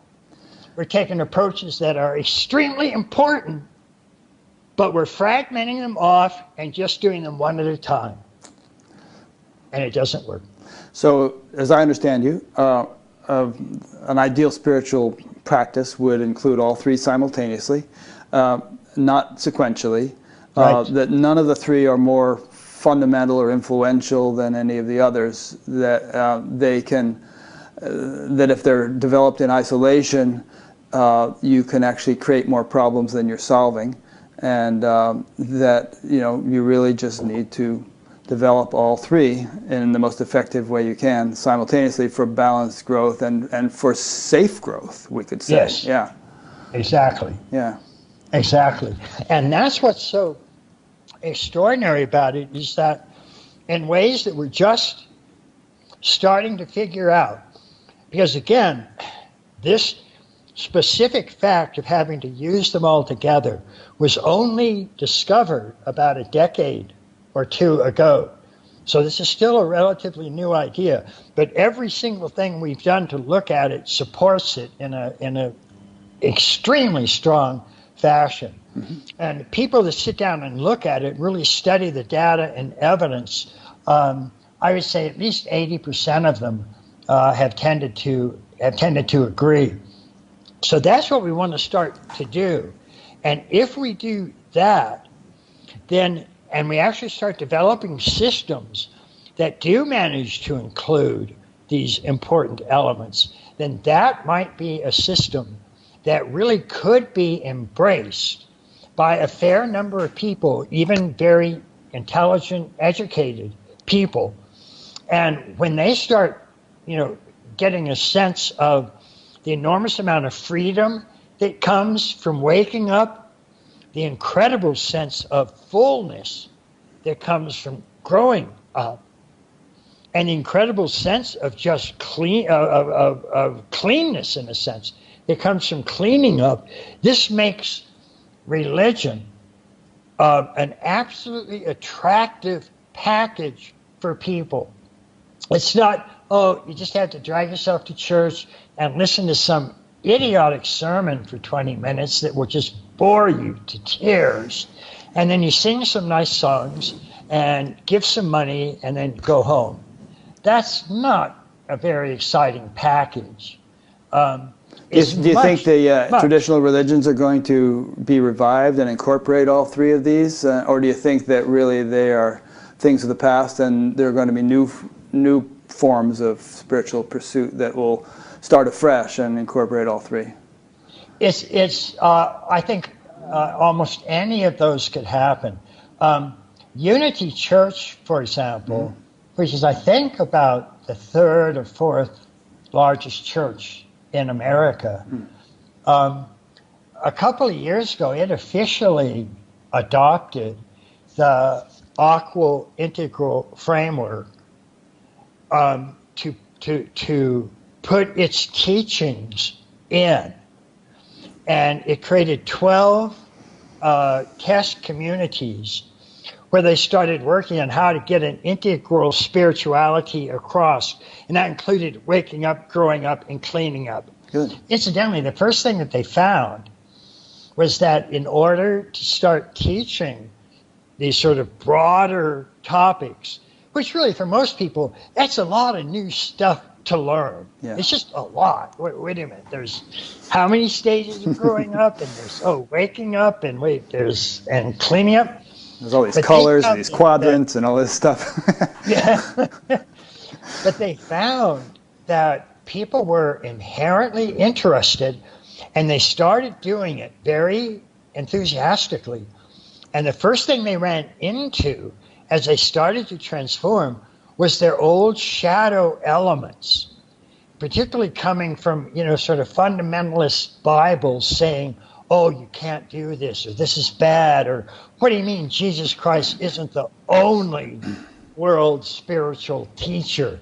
By the way, the Catholic Church in Vatican II finally admitted that, quote, this is paraphrasing, comparable spiritual salvation can be had in other religions.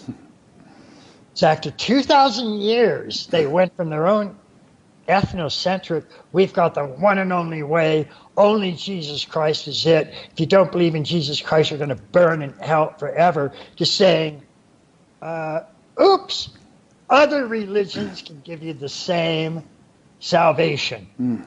That was a big, big jump for them. Yeah. Wait till E.T. lands on the White House lawn, and we discover there's 1 trillion inhabited planets in the known universe. Then they're going to have to take a bigger jump. It's going to get bigger and bigger and bigger for sure. Yeah. So they're doing that now, and they're working. They actually give like a 6-month shadow workshop to help people integrate stuff as it comes up and then they start moving into some of the other topics. So that's an example of an established church wanting to change. We do have lots of groups like Zen groups and Vedanta groups, Mormon groups that are simply taking what they teach, but then adding all the new material. They're adding growing up, and they're adding cleaning up, and they're adding showing up, and they're working to make those fit with the practices of waking up that they already have. And many of those are working exquisitely. I mean, just exquisitely. So it's encouraging. Yeah, that's great. See this happen. One thing that we do know is that the evidence for each of these areas, the evidence for waking up, the evidence for cleaning up, and the evidence for cleaning up is overwhelming. There are thousands of researchers that have looked into all of these and found an enormous amount of evidence supporting them. So this isn't something that we're just making up. It's not something like, Jacques Derrida's deconstruction that just, one person dreamt up and it's supposed to change things. This is being done by hundreds and thousands, and over historical times, it's been done by millions of people. The evidence is overwhelming. That's great. And so it's just a matter of putting it together. Yeah. You tell your readers repeatedly that, reality is mysterious and impossible to map perfectly. This is By the way, I agree with that. Pardon? You agree with that?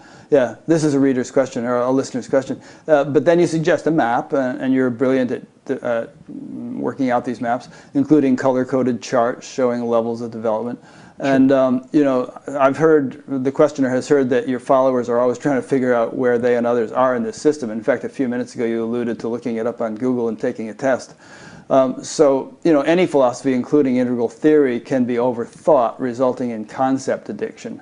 Do you worry about that with your students? Sure. And I would say it's a problem with about 30%. Uh-huh.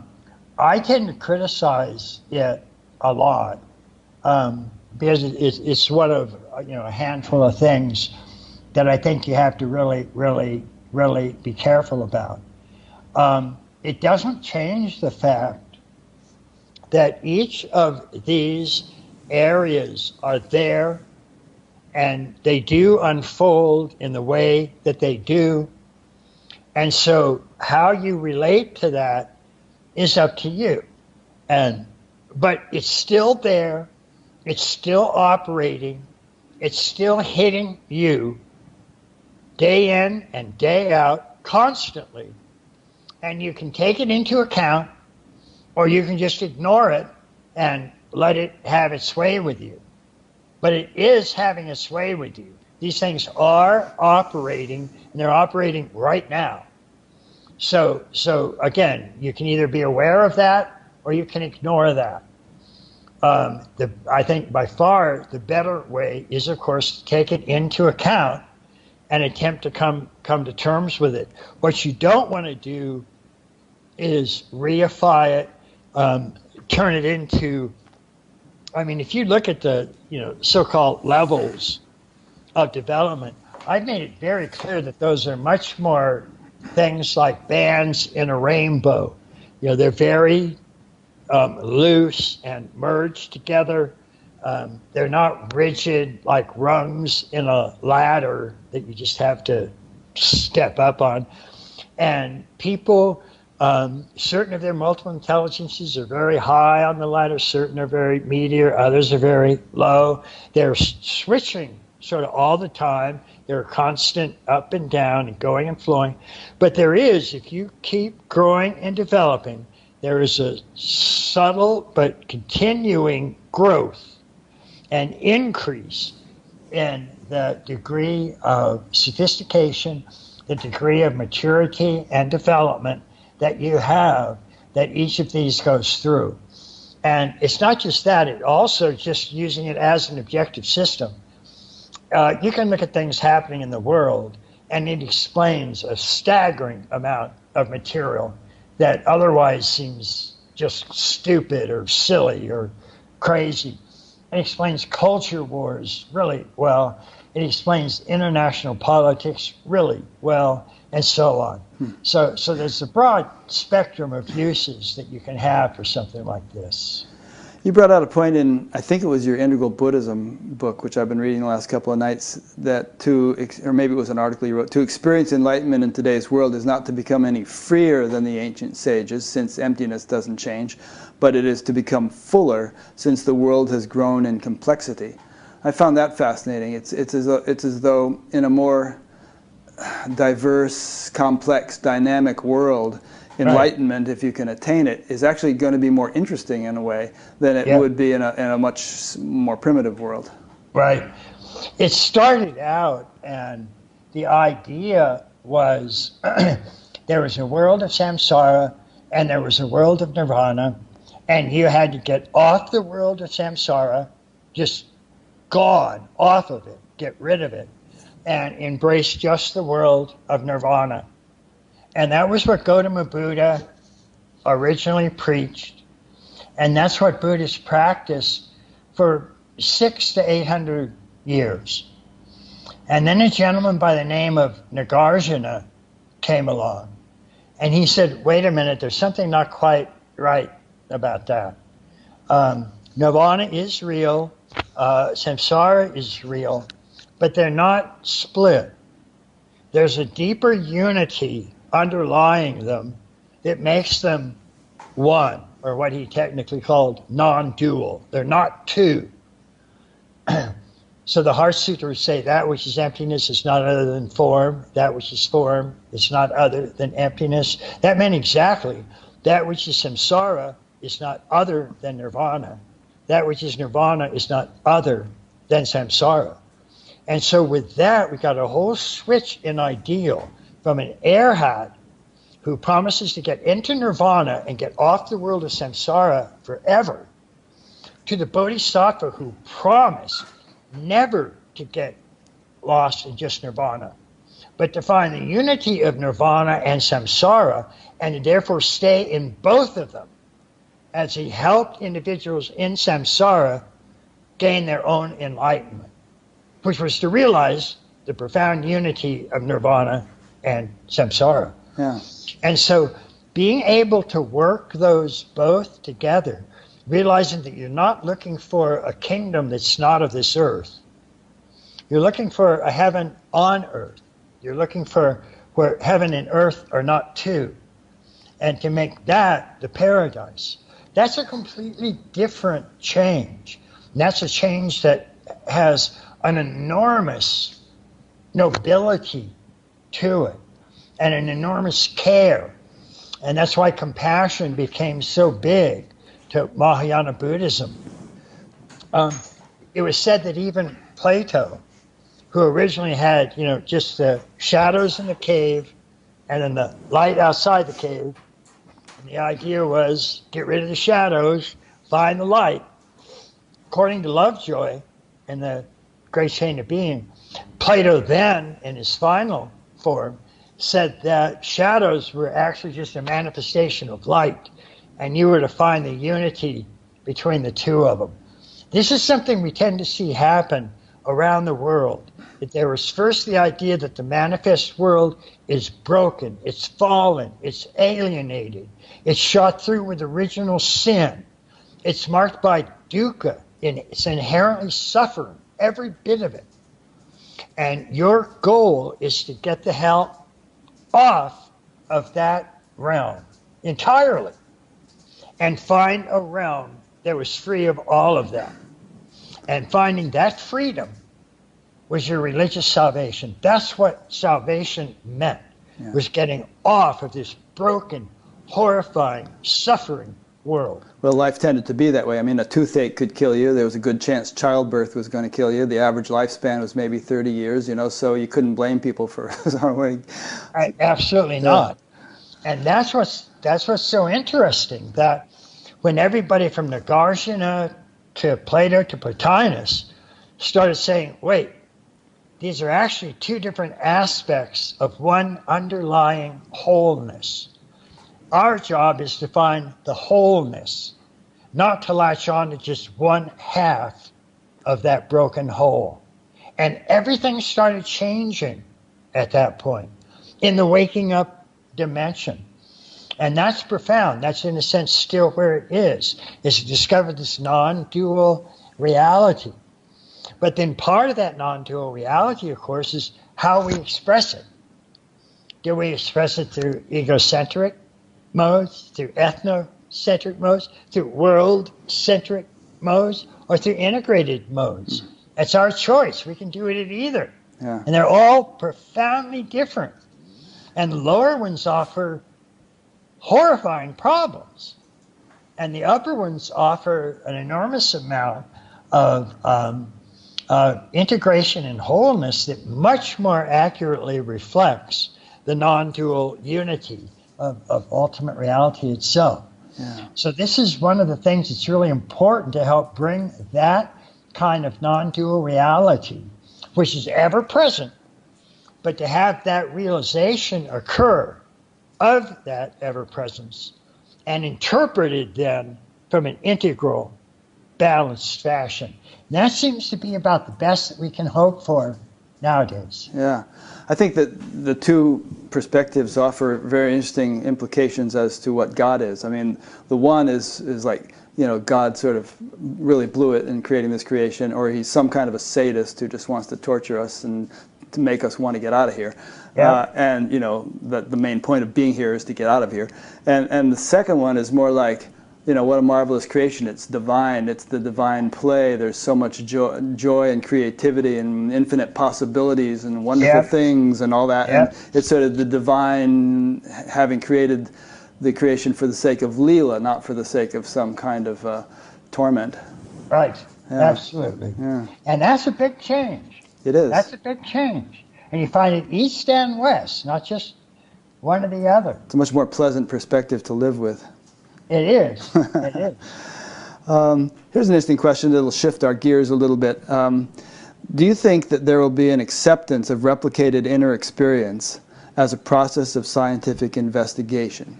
The psychiatric community trusts subjective reports from patients to modify pharmaceutical products. So why not trust the subjective reports of yogis to suggest therapies to help map out realities more subtle than scientific instruments are capable of detecting? I think that's possible in a sense up to a certain point, and then it leaves some things out. The traditions themselves tend to differentiate between what they call relative states and ultimate states. So if you look at, for example, some of the Neoplatonic traditions, if you look at Tibetan Buddhism, if you look at Vedanta Hinduism, you find the same 5 major states of consciousness that are given. And these 5, by the way, are the 5 states that when you study them one time in a row, become 5 major stages of meditation. And somebody like Daniel P. Brown has done an enormous amount of research now with over 20 different meditation systems, showing that most of them go through essentially these 5 major stages of development. And I've agreed with that for some 20 years. Dustin DiPerna, by the way, wrote a couple books, Evolution's Alley and Streams of Wisdom, where he points out that these 5 states that I recommend and that this researcher has discovered, Daniel P. Brown, and shows that they're exactly similar and how fundamental they are. I think there are several other ways you can talk about these states, but these 5 are central and are pretty important. And there are 3 relative states and 2 ultimate states. And the 3 relative states are states that exist in space and time. They have temporal duration. They have boundaries. They come, they stay a while, and they go. And they're classically called gross, subtle, and causal, which examples of which are always given as waking state, dream state, and deep dreamless or formless state. And these are relative. Each comes, stay for a while and go. The next one comes, stays for a while and goes. Next one comes, stays for a while and go. Then there are two ultimate states. These are states that are ever present. They're fully present right now. And one's called Turiya, and one's called Turiyatita. And Turiya is Sanskrit. The word Turiya is Sanskrit that just literally means the fourth. And it's called the fourth because it's the fourth state after the first three states of gross, subtle, and causal, or waking, dreaming, deep sleep. That's three. And then Turiya is the fourth. But Turiya is an ultimate state. And then beyond Turiya is Turiyatita. And that's what Turiyatita means, beyond Turiya. So Turiya is just pure witnessing. It's not identified with anything. It's a radical, ever-present awareness, not any content of awareness. Transcendental just consciousness. Pure awareness. Yeah. Mm-hmm. And it's not this, not that, nete, not that, not that, not that. And in Turiyatita, it's a sense of radical freedom because you're free of any identification with anything. You're completely free of any and all things. So the attitude is like, I have sensations, but I'm not those sensations. I have feelings, but I'm not those feelings. I have thoughts, but I'm not those thoughts. I'm just their pure awareness. So that's pure Turiya, pure witness, sometimes called true self or real self. And then when you get to Turiyatita, all of a sudden the witness, which is standing back from everything and witnessing it impartially, without any pain or any attraction or any desire or anything, all of a sudden the witness just tends to dissolve into everything that it's witnessing. And there's just a pure oneness. So you no longer see the mountain, you are the mountain. You no longer see the clouds, you are the clouds. You no longer feel the earth, you are the earth. That's the state of pure, non-dual oneness, or pure unity. And that sometimes ultimate divine unity, divine consciousness, and so on. And so it's when we get to that ultimate state in which everything is arising, and it's the ground of absolutely everything, that state is very, very hard to pin down in brain processes or brain waves. The relative states, you can definitely do it. I mean, you can already take, for example, waking, dream, and deep sleep, which tend to be things like beta waves for waking, theta waves for dreaming, and delta waves for deep sleep. And you can measure those out. We talked about me stopping brain waves where I stopped all beta waves of waking state. I stopped all theta waves of dreaming. And there was just delta witnessing deep dreamless sleep waves. And those can all be measured. And we're going to get increasingly sophisticated measures of those relative types of alternative states. I think Richie Davidson at Wisconsin is doing a lot of this. The Dalai Lama gave him access to pretty much every meditating Tibetan monk in the world for him to investigate and research on.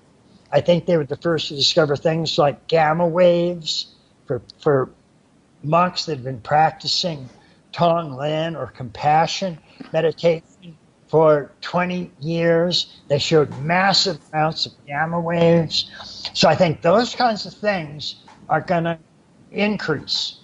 And we actually call them the upper right quadrant, which are things like brain waves and neurophysiology, neurophysiological connections and so on.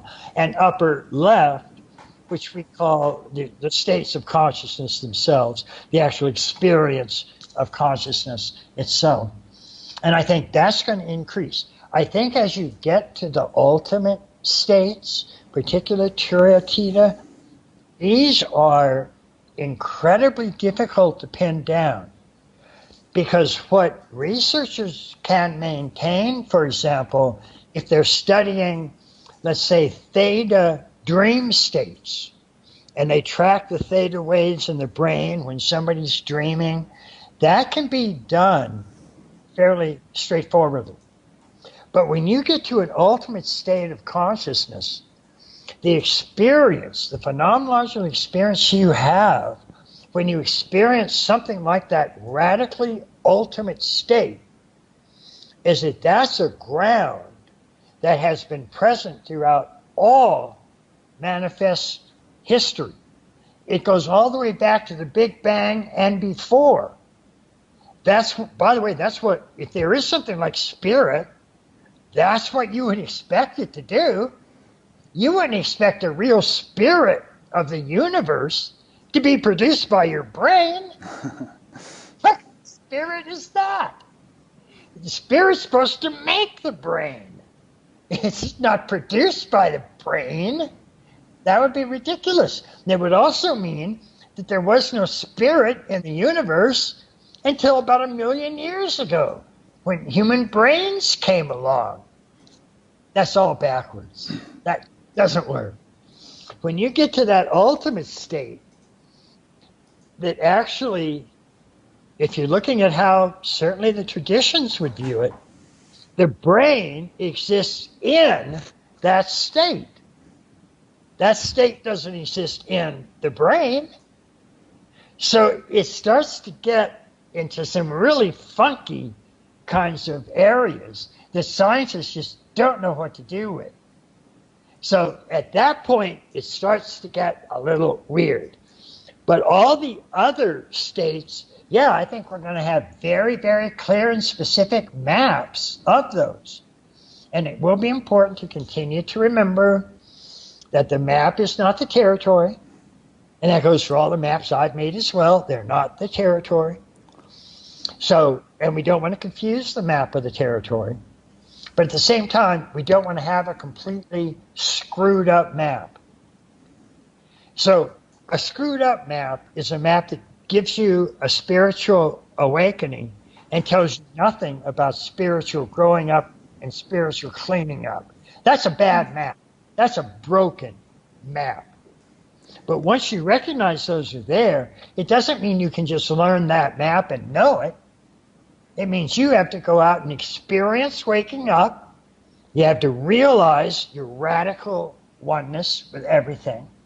And you have to actually grow through the stages of growing up. These get into some higher stages that will get you out of ethnocentric, power-driven stages. And if you've got some sort of massive shadow, don't just learn about it, do something about it. So these are the areas that increasingly we want to work on. And the more good maps we have of those, great, the better. Yeah, I think maps are important. I mean, when Lewis and Clark went across the country, even though there weren't any roads, if they had had good maps that at least told them where the mountains were, they could have saved themselves a lot of trouble. That's the truth. You know, and I think that spiritual seekers, if the territory is more clearly understood, you know, if we could have a modern GPS version of the spiritual territory versus the Lewis and Clark version, then Right. I think people would be able to navigate much more efficiently and with far fewer mishaps and I can relate to that. My great-great-great-great-grandfather was Lewis. Oh, really? Cool. Yeah, Very good. Is he the one who killed himself or the other guy? he was. He was the genius who killed himself. Well, I'm trying to live up to that. Some, yeah. Bunch of questions have come in for people. This one is from Stephen in Chicago. I think he's alluding to Shakespeare's As You Like It. It says, what's the point of all this development if it's just a stage and we are merely players? Why take it so seriously? depends on your capacity to endure suffering. If you can endure and carry and be beaten up daily by enormous amounts of suffering, fine, no worry. If, on the other hand, you get tired of being flayed and bruised and battered and broken, then you might want to take up steps to do something about it. And the good news is there are many steps that can cure those problems. And there's a good reason to do that if, and only if, you're tired of being tortured. It's a good answer. I mean, it's rather glib to say, oh, this is only a dream, but, you know, I mean, the dream can get pretty nasty, and if you can be if you can make it a more enjoyable dream and yet also be liberated, not just get caught up in the dream, why not? History is a nightmare from which I'm trying to awaken. Yeah. How are you doing on time? You want a few more questions, or you want to try to wrap it up? As long as you like to go, sir. Okay, we've got a few more here. I don't mind going a little long. There's about 400 people watching live, and many thousands will watch later on. Okie dokie. Here's one from Sam in London. He says, since integral theory is based on Sri Aurobindo's works, what do you think about his work on evolution of the supramental consciousness? What is supramental consciousness from your point of view, and does it really affect evolution of the material body? Yeah, just a little technical tweak. It's common to say that integral theory is based on Aurobindo because he called his work integral yoga. But it really wasn't based on Aurobindo. And a great deal of the original framework had been created before I actually ran across Aurobindo. Of course, when I did, I loved it, just loved it. But I also found that most of the central topics that we were both talking about, I had already included because I had already studied, 100 systems from around the world. But Aurobindo was very special and absolutely brilliant. And I learned a lot of new things from him, and I'm deeply grateful. He's one in a small handful of truly, truly great spiritual, philosophical sages. Not only did he have a kind of intuitive understanding, well, he had a very good understanding of levels of consciousness and development, and he did see it going up into, and these are some terms that I borrowed from him, and this was in the growing up line, not just the states of consciousness waking up line, moving to things like overmind and supermind. And overmind was in a sense kind of similar to a pure witnessing awareness. And then as you moved higher into supermind, that was more a non-dual, where spirit and matter were starting to come together in an absolutely almost fused way. And so much so that spirit was sort of injecting matter with its own qualities. So matter was going to become more and more spiritual in its own way. And that was going to be a really major, and for him, that was the next new major stage of evolution. And of course, one of the things we find with a handful of people that really are largely and deeply enlightened, and that also studied the understanding of evolution that was introduced by the West, particularly the German idealists, and Aurobindo, was educated in England, where he was deeply exposed to the idealists. Or if you have something like Teilhard de Chardin,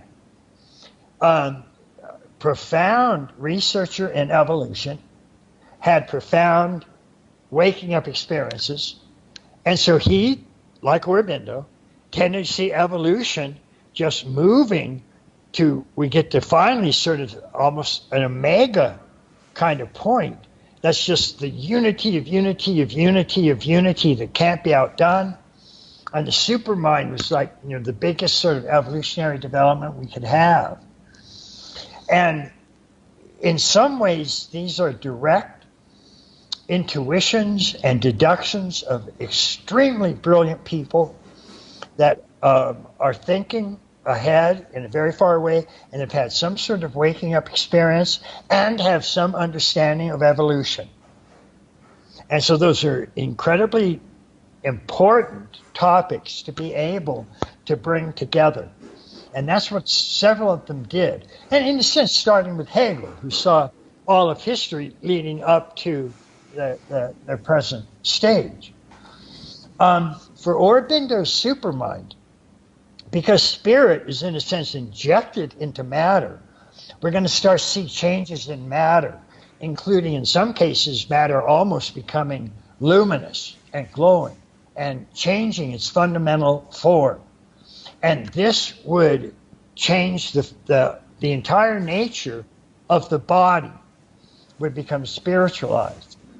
And so this is, as I would see it, that's a hypothesis for what these very real areas of evolutionary unfolding, going to higher and higher levels with capacities for waking up, and the fact that all you have to do is look at 14 billion years of evolution to see that we've already come from dirt, from quarks and atoms, to the sonnets of Shakespeare, to the realizations of Buddha.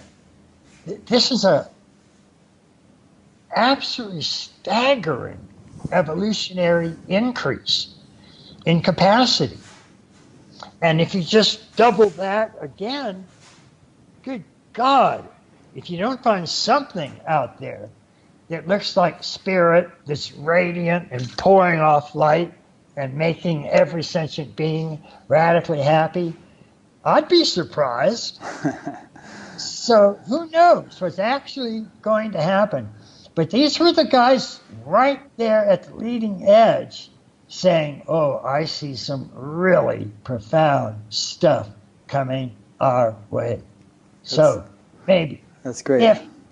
If we can survive global warming. I mean, yeah, and a number of other things. But exactly. Yeah. I'm betting on surviving, personally. I am too, but boy, it's getting close. It's dicey, yeah. There could be some turbulence before we're in the clear. Yes, it could. Yeah. A couple of questions here from people who are obviously very familiar with your work, and you may need to define a term or two in answering their questions. This is from Michelle in New Hampshire. She asks, spirit manifests as the four quadrants of the cosmos. Thus, spirit is the ground, the formless. Are quantum field and consciousness subtle manifestations of formless, yet one with all quadrants? Yeah, that's part one of her question. Does that make sense? I'll start with consciousness. Mm-hmm. There are two different meanings of consciousness that are given by the great traditions.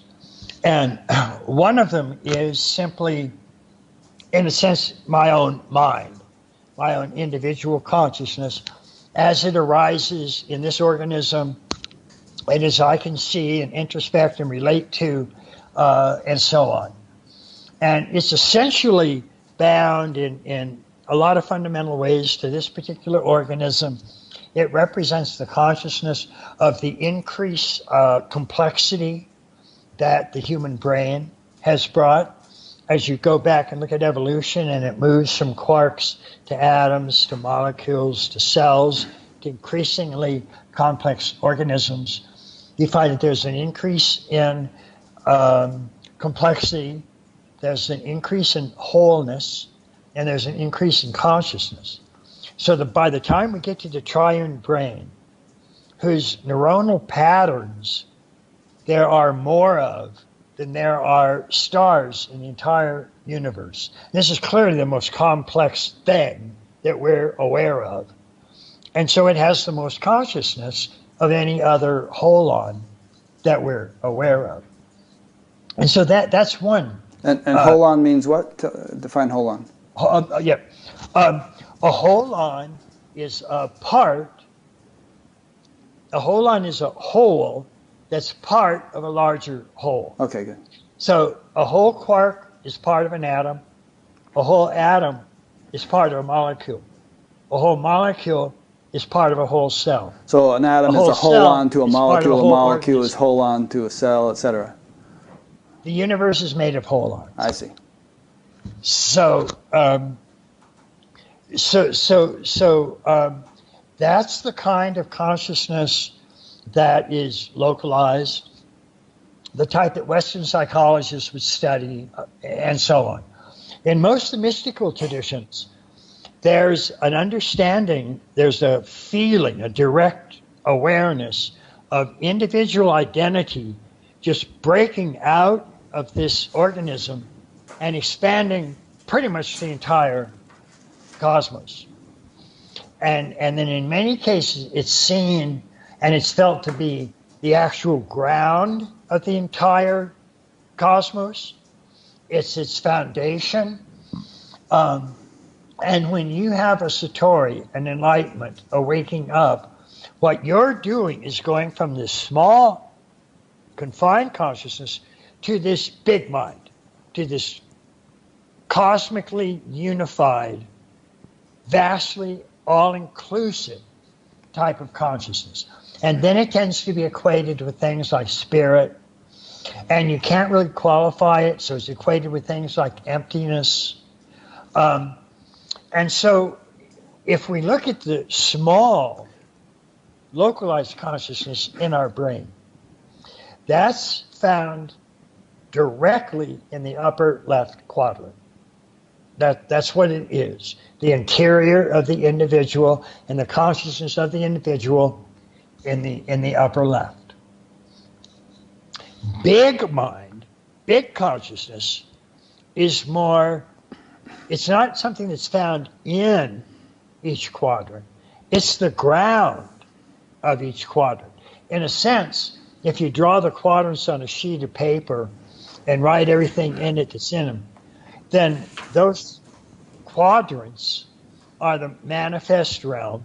In the upper left quadrant is consciousness, in the lower left quadrant is culture, in the lower right quadrant are social systems, including ecology and environment, and the upper right are individual exterior things like the actual triune brain itself.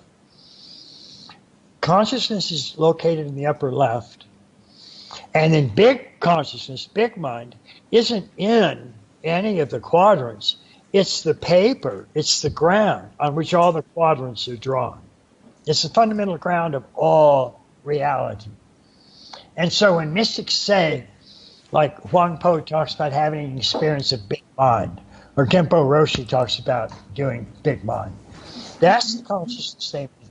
And again, under those circumstances, like in Hinduism, Sat Chit Ananda, being, consciousness, and bliss. And those are just synonyms for ultimate spirit itself. That, by the way, is the consciousness in which the brain exists. So this doesn't all exist in the brain. Big mind isn't a product of the brain. Small consciousness is a product of the brain. Okay, good. Here's another one from Michelle. how does universe as an informational hologram fit in this map of the cosmos and the idea that everything is a participating conscious agent? What does human consciousness contribute to this? Right. Well, here's where we have to actually be careful about how we can actually describe any ultimate reality. And the problem is that any word we use really has meaning only in terms of its opposite. So if it's infinite versus finite, pleasure versus pain, good versus evil, up versus down, in versus out, there are really very, very few terms that don't have some meaning contrasted with an opposite. And they have some sort of boundary. They describe something, like the word dog describes dogs. It doesn't describe gorillas. So all the words we use are usually opposites, and they all have boundaries. The problem is ultimate reality doesn't have an opposite, and it certainly doesn't have a boundary. And that's why virtually every major tradition maintains there are two very different ways of even approaching spirit. So in Hinduism, they have two names, Nirguna Brahman and Saguna Brahman.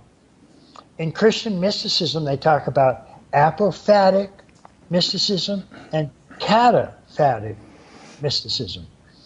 These mean the same thing. Nirguna, N-I-R, means without, and guna, G-U-N, means quality. So Nirguna, without quality, Brahman. And so that means uncharacterizable Brahman. It means Brahman without any possible qualities, including that one. That's denied as well. And so this is sometimes called nete nete. It's not this, it's not that, it's not this, it's not that. You simply can't characterize it at all. And that's one of the reasons that you can't just sit back and think about ultimate reality and have that be the same as Satori. Because it's just a conceptual... It's a concept. Yeah. Yeah. But then most of them have something called Saguna Brahman, or cataphatic. Sa means with, and guna, qualities. So Brahman with qualities. Now these are all considered to be metaphoric. They're not absolute. Absolute is nirguna. You can't say. But Saguna means here's some things it's like. It'll give you an idea of what it is. And then in almost all of the opposites that we can think of, Saguna Brahma is described by taking the positive aspect of the opposites, giving it a capital letter, and then saying that refers to Saguna Brahman. So, for example, good versus evil. Saguna Brahman is capital G, good, not evil. But the capital G, good, includes small good and small evil, because it's supposed to be non-dual. Love versus hate. God is love, but that's capital L love that includes small love and hate. It's true. Goodness, beauty, all capital letters, and all including, so truth, capital T, includes small t truth and small f false. Beauty includes, capital B beauty, includes small b beauty plus small u ugly, however you want to do that. Good, capital G, good, includes small g, good, and small b, bad. And it's just one of the problems we have when we're talking, remember, about a ground of being, of everything that exists. What word could possibly accurately describe that when there's absolutely nothing else like it anywhere in our universe where we could ever have learned to form words about? So that's what makes that a very, very um, delicate situation. And being able to even talk about that makes that very, very difficult. And it's one of the reasons that Nagarjuna, for example, but you also find this around the world, but Nagarjuna will call this ultimate nirguna Brahman, ultimate reality, emptiness. And that means that you simply can say nothing about it. It's empty of words, it's empty of things. So Nagarjuna will say it cannot be called void or not void. But in order to point it out, we call it the void. So always we have this problem of what we can actually say about that ultimate reality. Now for Nagarjuna and most of the mystics, there's still a way to know that ultimate reality. You can't say it. You can't just think it. You can't just conceptualize it. But you take up practices where you directly realize it. And that's the only way you know what emptiness means, is when you have a direct satori realization. Before you have that, everything you say about it will be wrong, because you clearly have no idea what it is. When you experience it, almost anything you want to say about it will work, because you know what it is. And that's a problem. And it's one of the real problems when it comes to like trying to use modern scientific theories and say, this is the same as the mystical realities that the mystics know, or the Tao of physics, or something like that. I mean, it's understandable, but it's really bad mysticism and it's bad physics. So it's a delicate area. It's a delicate area. We know it directly by acquaintance, not by description. Yeah, I think the Upanishads or someplace says something like the knower of Brahman is Brahman. And there's that saying in the Gita, the self realizes the self by the self. Because if it's a thing that you standing apart from it realize, then it can't be the totality, because you've automatically excluded yourself from it or it from you.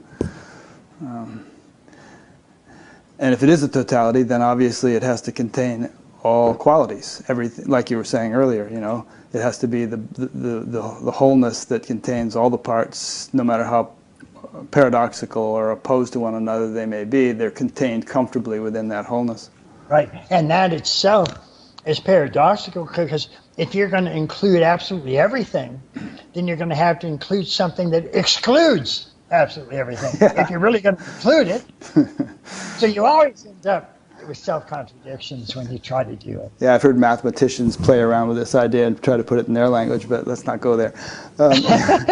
Here's one from Kathy in Los Angeles. You stated that Ramana Maharshi may be the greatest realizer of all time, and yet that he is not a good example of your integral view. Would you please elaborate on in what ways is Ramana the greatest realizer ever, and in what ways does he not live up to your integral vision? Yeah, well, just in terms of the purity of his waking up, I just think a lot of people who read him are just struck by the absolute clarity, the absolute consistency. I mean, he went into this like 3-day samadhi when he was something like 14, 15, 16 years old, came out of it with a profoundly mature voice, reflecting jnana, or the pure self-realization. And that voice never changed for his entire life. It's just he plugged into it, and it was just there, and it was striking. And again, just the purity of that waking up, just the purity of that realization. But if you looked at any of the other talents that could have been included in what he was doing, He wasn't in a relationship. He didn't have children. He didn't have a job. He didn't have any sort of work schedule that he had to do. He didn't have any financial system. He essentially sat in the cave and sat. That was it. And so just by definition, that's not actually getting into very many other areas of human activity at all. So although you can say, I continue to think that his waking up was just a beautiful, profound thing.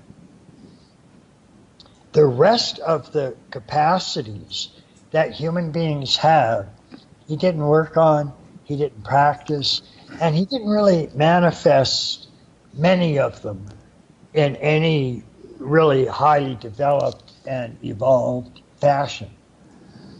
Perhaps we could say it just wasn't his dharma, whereas the vast majority of us listening to this and involved in the so-called real world have dharmas that are going to have to incorporate, that are going to have to include all this relative stuff that we need to deal with, some of the things you just itemized.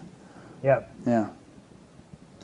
Okay, going from the sublime to the ridiculous, the final question is about President Trump.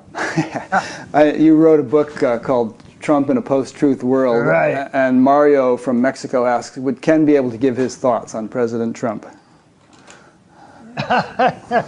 Yes. Well, Trump is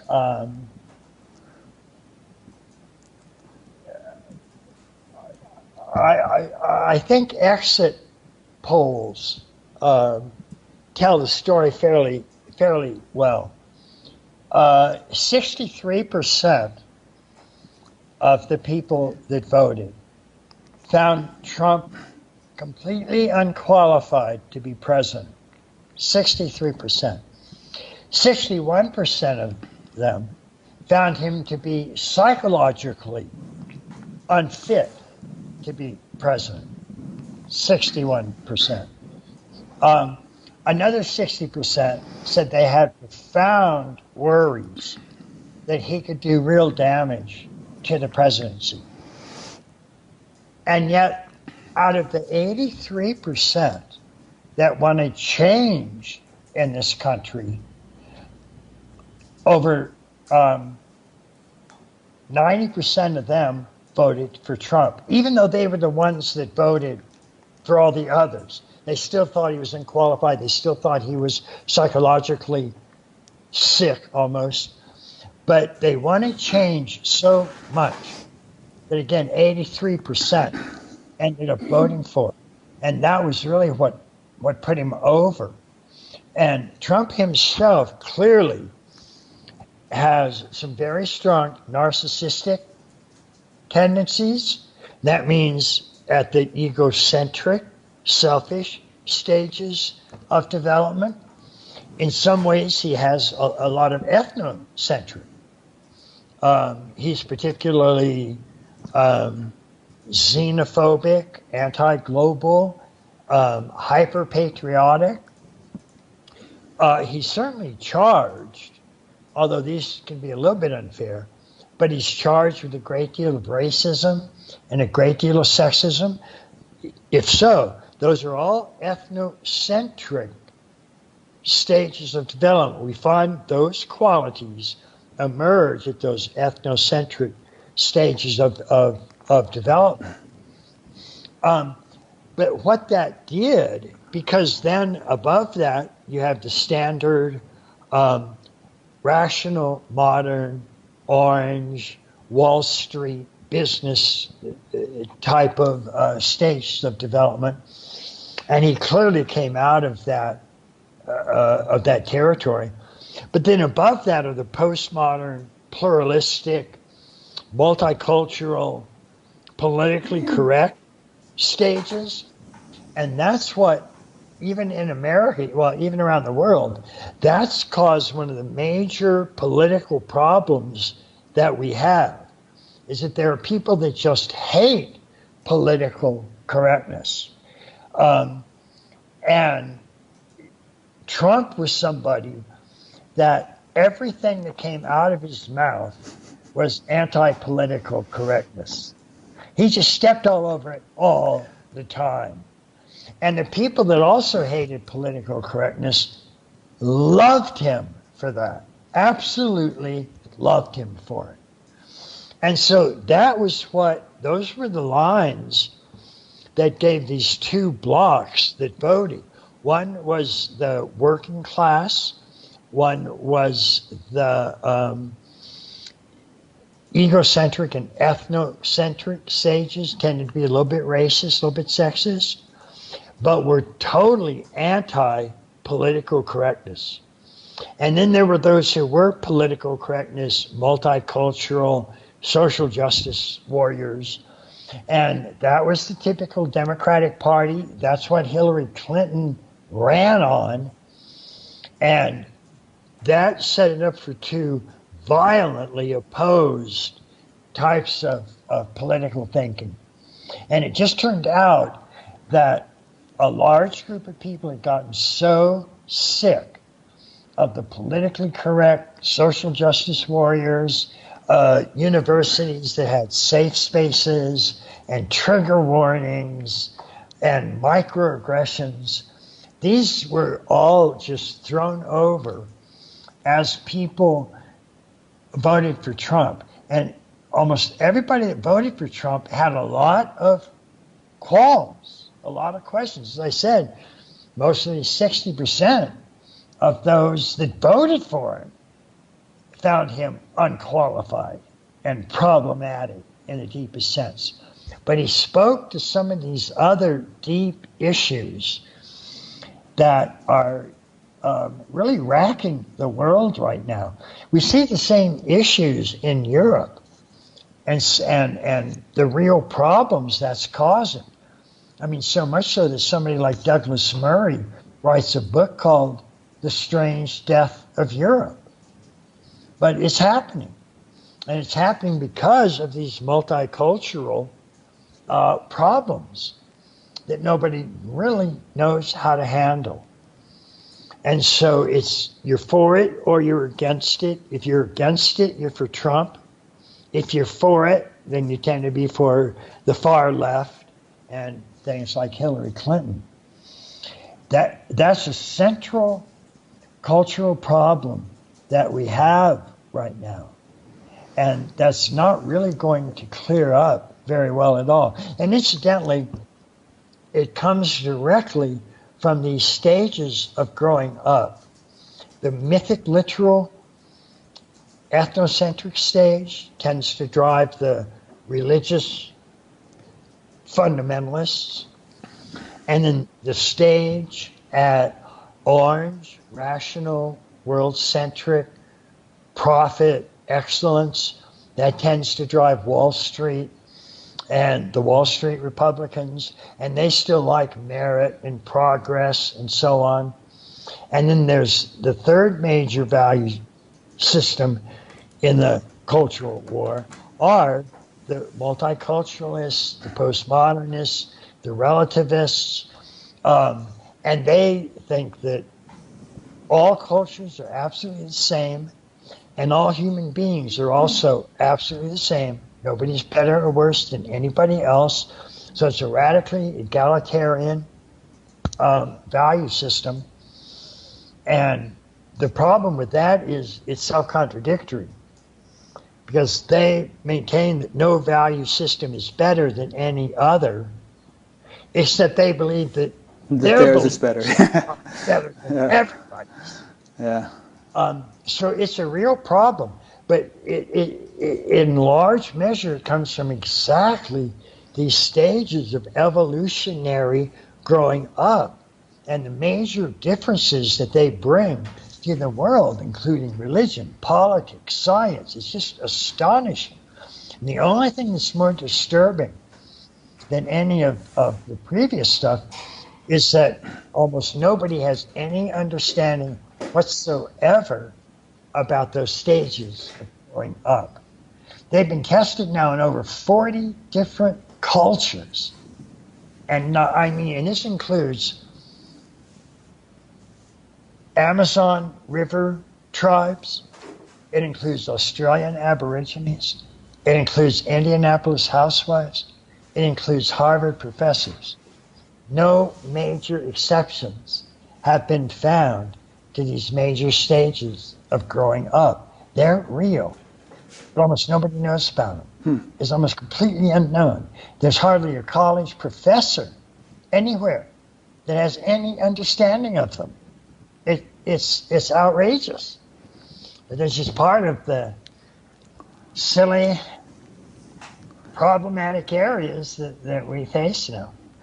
Well, I think there have been a lot of things over the years that have stayed beneath the radar and hardly anyone has known about them. And then at a certain point when the timing's right, they kind of go into the mainstream. And I've heard you talk about percentages, that it maybe if 10% of society got to an integral stage, there would be a phase transition or a tipping point, and there'd be a huge cultural shift. And you know, I believe in that sort of thing. Yeah, me too. Yeah. I mean, you know, 1% of the cells in the heart are pacemaker cells. They regulate the beating of the rest of the heart. And square root of 1% of the photons in a laser all have to get coherent before the rest of them entrain, and the whole thing becomes a coherent wave. Right. So who knows what the percentage will be exactly, but it could be that. I mean, you know, and in terms of how unexpected tipping points can be, you can have water at 99 degrees centigrade. You have no idea that one more degree and it's going to start boiling. But sure enough, all of a sudden it does. Yep. Yeah, and this North Korea thing is promising. I mean, wow. And surprising. Yeah. There it is. Huh, interesting. Yeah. All right, Ken, well, I really appreciate your generosity. We've gone for almost 2 hours and 45 minutes, which is about 45 minutes longer than I usually go, but I really wanted to sort of milk this opportunity for everything I could get out of it, and I've gotten a lot out of it, and I'm sure all the listeners and viewers have. So I really appreciate your time. And, Thank you, sir. It's been a very stimulating conversation, yeah. Absolutely. Let me make a couple of just quick wrap-up points. So, you know, as everyone knows, I've been speaking with Ken Wilber, and as always, I'll put a page on batgap.com about this interview, from which I will link to his website and any other relevant things that Ken is involved in, and including a number of links to his books. I won't link to all of them, but a number of his books, and if you just go to Amazon and type in Ken Wilber, you'll probably see all of them. And what else? I guess that's it in a nutshell. Sure. If you explore the menus at batgap.com, you'll see a few things that I don't want to go into the details of telling you about right here, but they're pretty obvious and you might find them very useful. So please do that if you're so inclined. And again, thanks a lot, Ken. You bet, my friend. It was great fun. Bye-bye. Take care. You too.